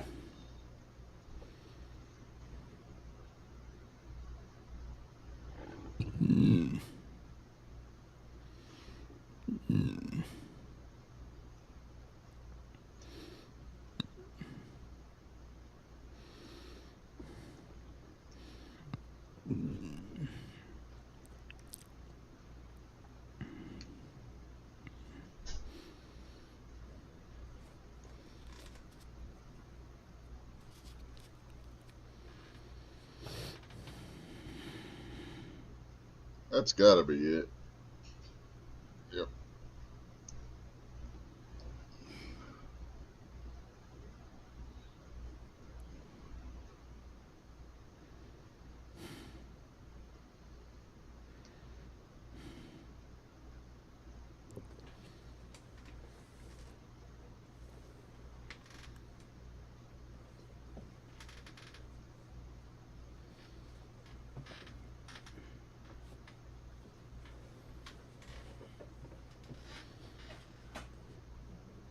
As crazy as this sounds, this match was not as violent as the first one they had.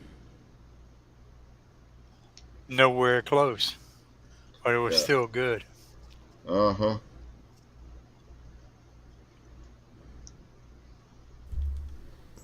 Well, I thought Kenny Omega'd win this one. Damn.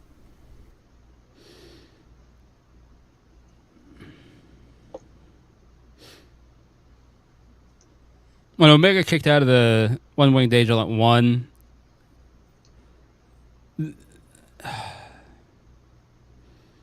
they fucking had everybody.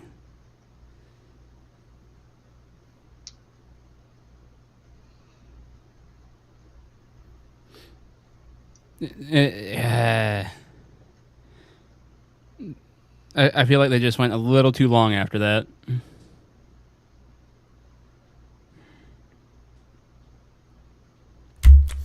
All right, boys, this has been a lot of fun, but I'm gonna get off here.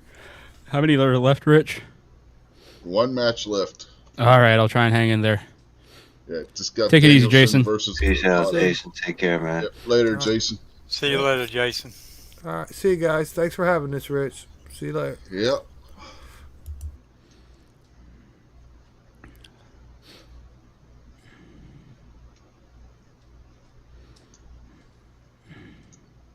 Yeah, like I say, Danielson and Okada are going to have their hands full trying to top this one. Yeah, but it's Danielson and Okada. I mean, like, that's absolutely two of the best in the world, period. So That's what we just had here, too.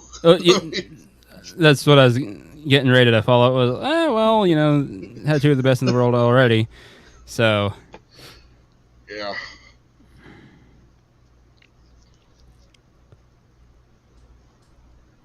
Let's be honest, I wouldn't want to have to follow either of those matches.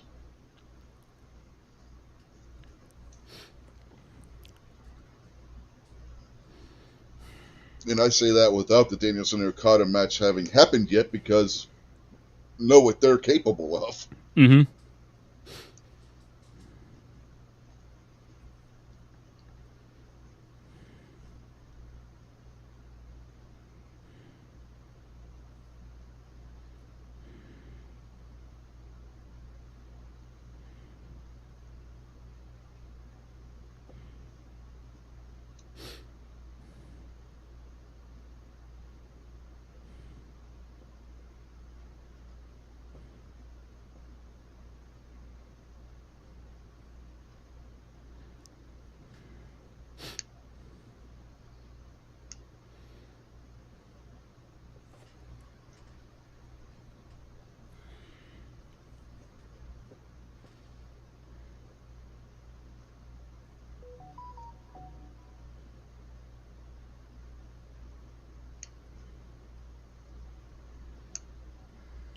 What? I thought it was just Rich. What's this 6-man tag team match? What are you talking about? What 6-man tag team match? They just said they have a 6-man tag team match to come.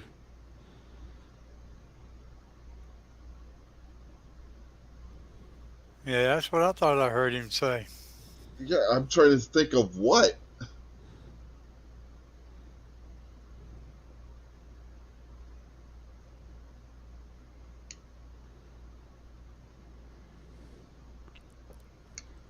Honestly, I don't remember what match is left. Oh, I know what one it is. Darby, Sting, and Naito versus who the fuck is it?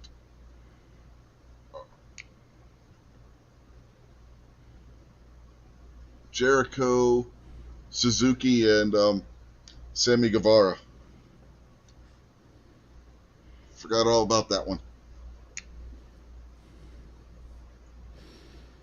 Oh shit! I don't know if I can make it through Yeah, two. yeah, I think I'm getting ready to head out too. I've been up early this morning. Mm-hmm. Thanks for the invite, and I'll see y'all tomorrow somewhere. All See you, right, Buck. Buck. See you, Buck. All right, thank you. Yeah, I don't know if I'm gonna make the whole show too. If we got two full matches left.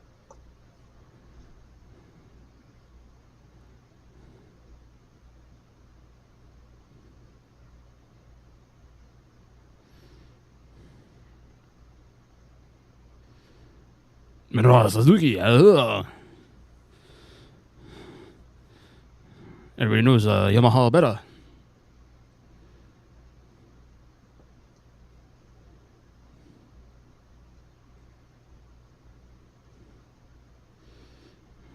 It's okay. If Jason was here, he wouldn't be looking at Suzuki in his eyes.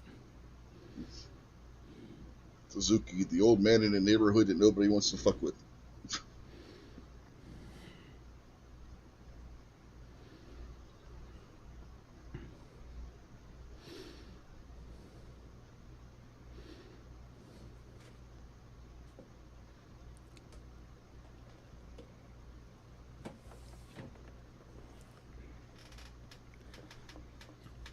I'm gonna go grab a popsicle or two while they do introduction. See if that helps me power through.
Uh-oh.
Night night.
This should be interesting. Mm-hmm.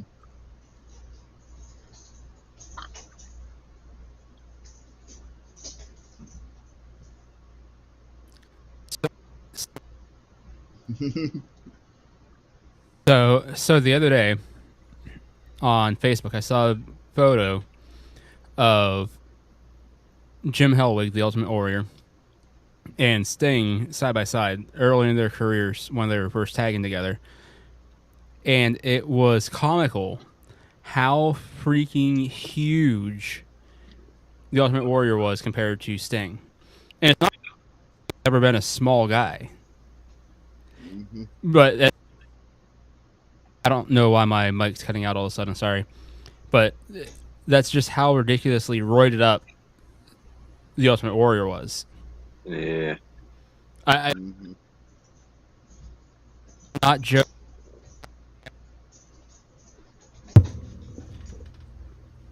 At least double, if not almost 3 times the size of Sting. It was ridiculous. I'm not sure if I've ever seen a human being so big. And you think about it, the way Sting got into wrestling was because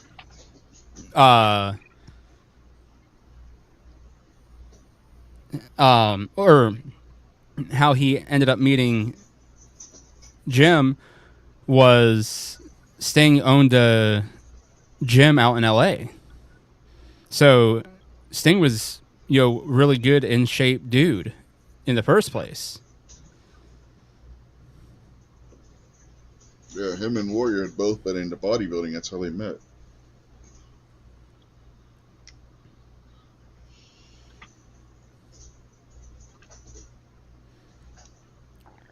Or maybe not in LA, but either way out in California, in Long Beach, or one of those areas. Oh, might have been Venice. I know they Yeah, might have book even it been Sting Venice, as being from Venice Beach. but yeah, ridiculous. I'll go back, see if I can't find that. Send it to you guys.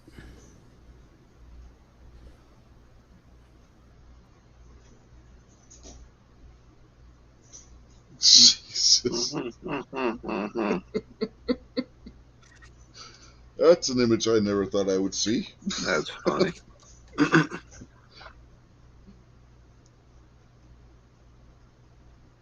I figured the crowd would have reacted a little bit more to Sting and Chris Jericho actually mixing it up a little bit.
Did that lady just say, "Oh my God, Sammy, are you okay?" Yes, Never mind that's the human being exactly that what. she just went through.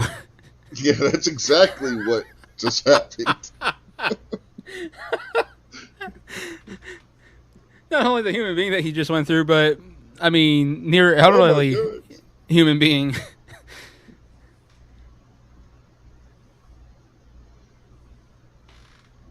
Well, let's be honest. It did look like Sammy took the worst of that. Probably.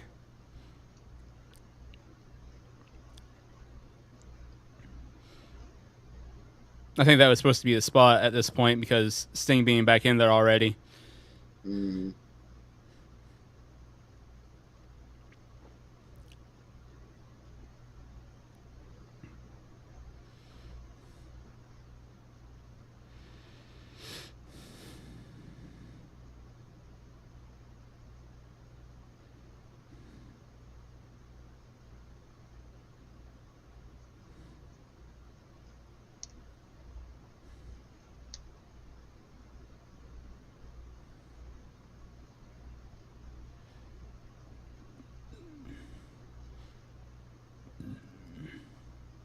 I think Darby's knocked out cold. At this point, he hasn't moved.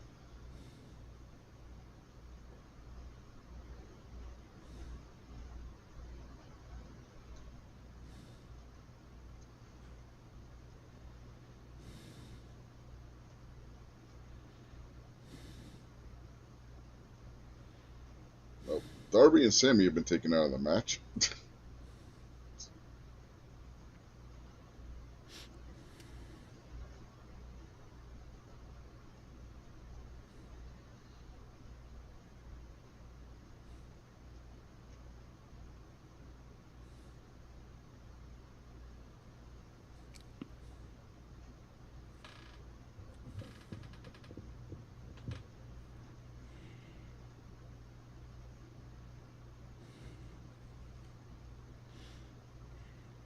I wonder if Naito was supposed to get the pin there.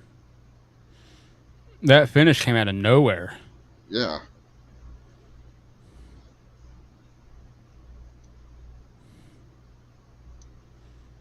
This is another thing that really fucking annoys me about AEW.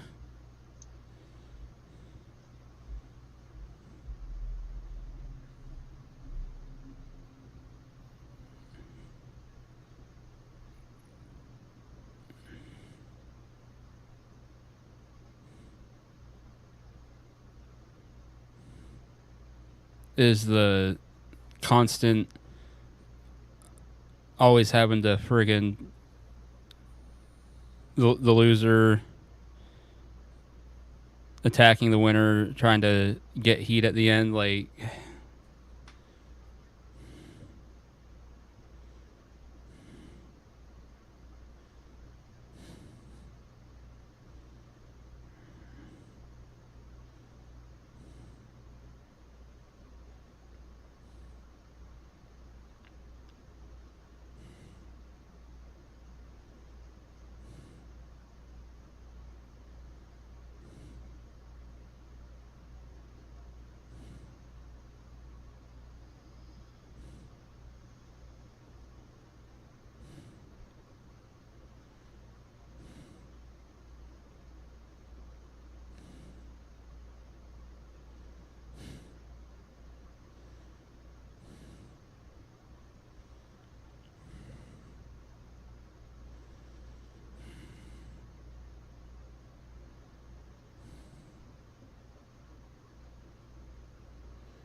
the final countdown, really?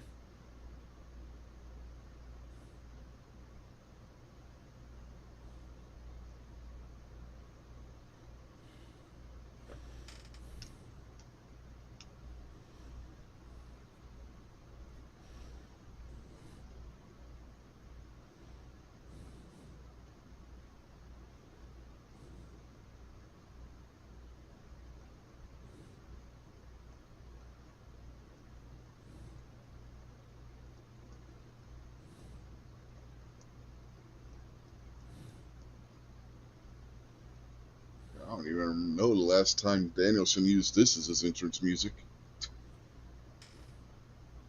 It's been a while.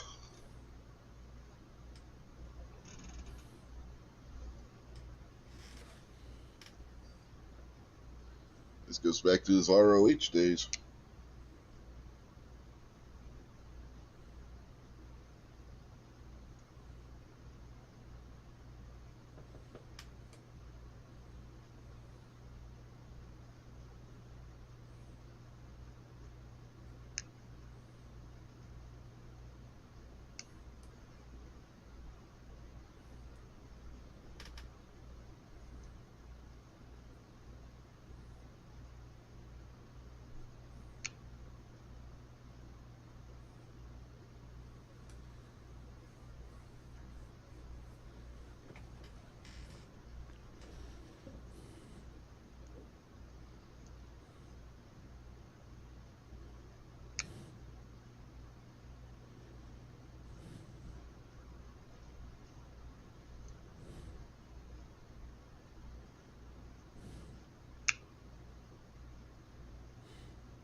You know, now I think about it, I think they put that 6-man match where they put it as a cool-off period.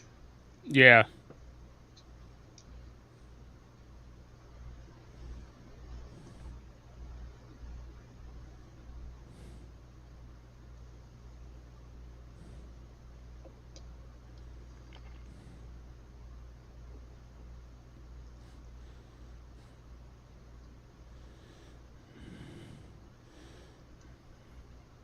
Is Danielson experiencing kidney failure?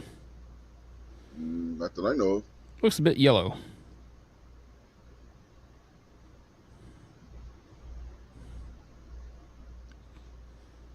Doesn't he? I don't know.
Yeah, I see what you're talking about a little bit there. It looks like he has a bad spray tan or something.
All right, boys, I'm off to Dreamland.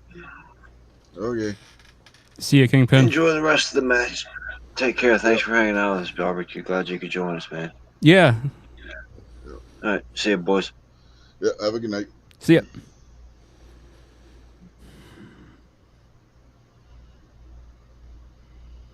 Yeah, I'm trying to push through here, Rich.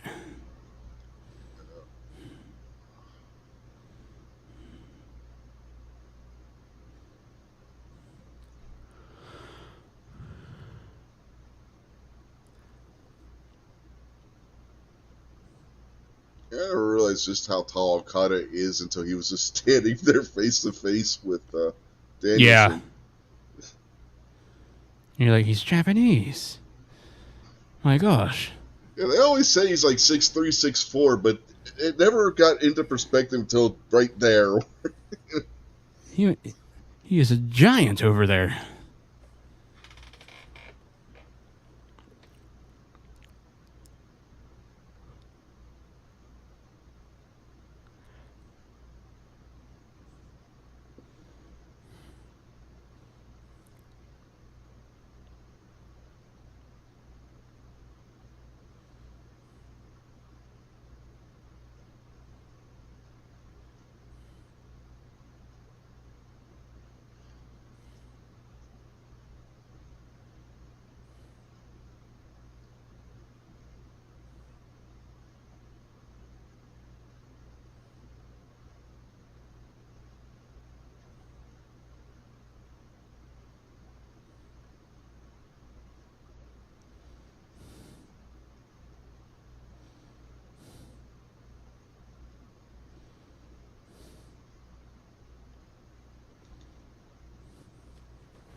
That's just what time it was.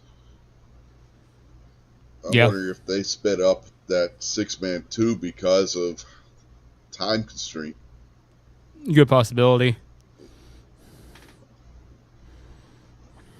Because, I mean, that did look like it was awful rush there at the end.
I cringe every time I see Danielson take a move like that. Yep.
Should have been a double count out by now.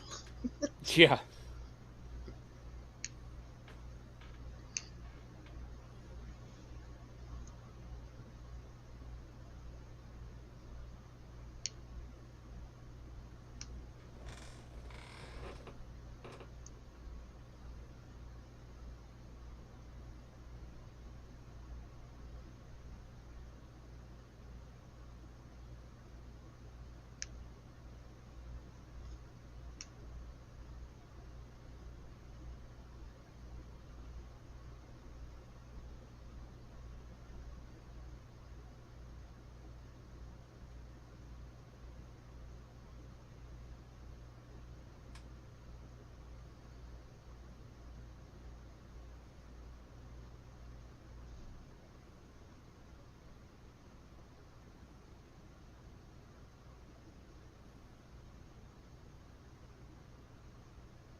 Yeah, we saw a John Moxley match where he didn't bleed. Yeah, that's actually incredible. Yeah.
Didn't duck that one. Yep.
Okada tap. What?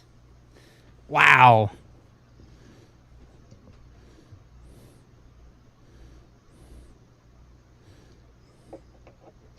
I wasn't expecting that. That's what I was getting ready to. I really would not. I didn't think this was going to be a submission match, or end in submission.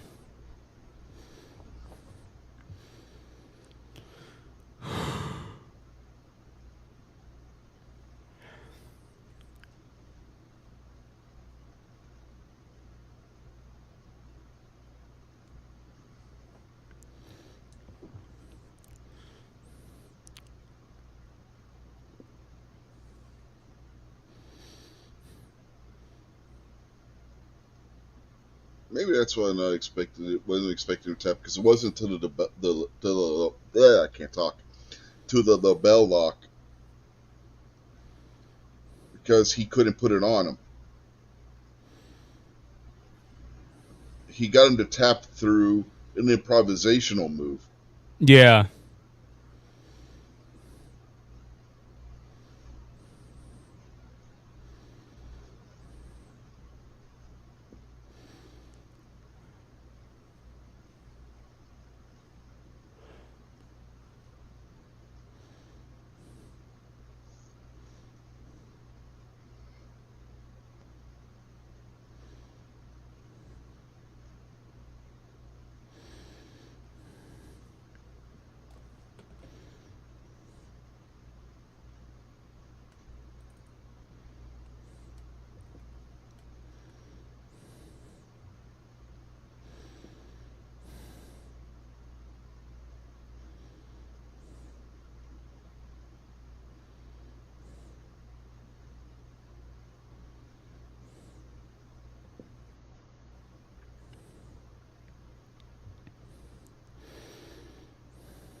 for the Unlimited Wrestling Announce Team.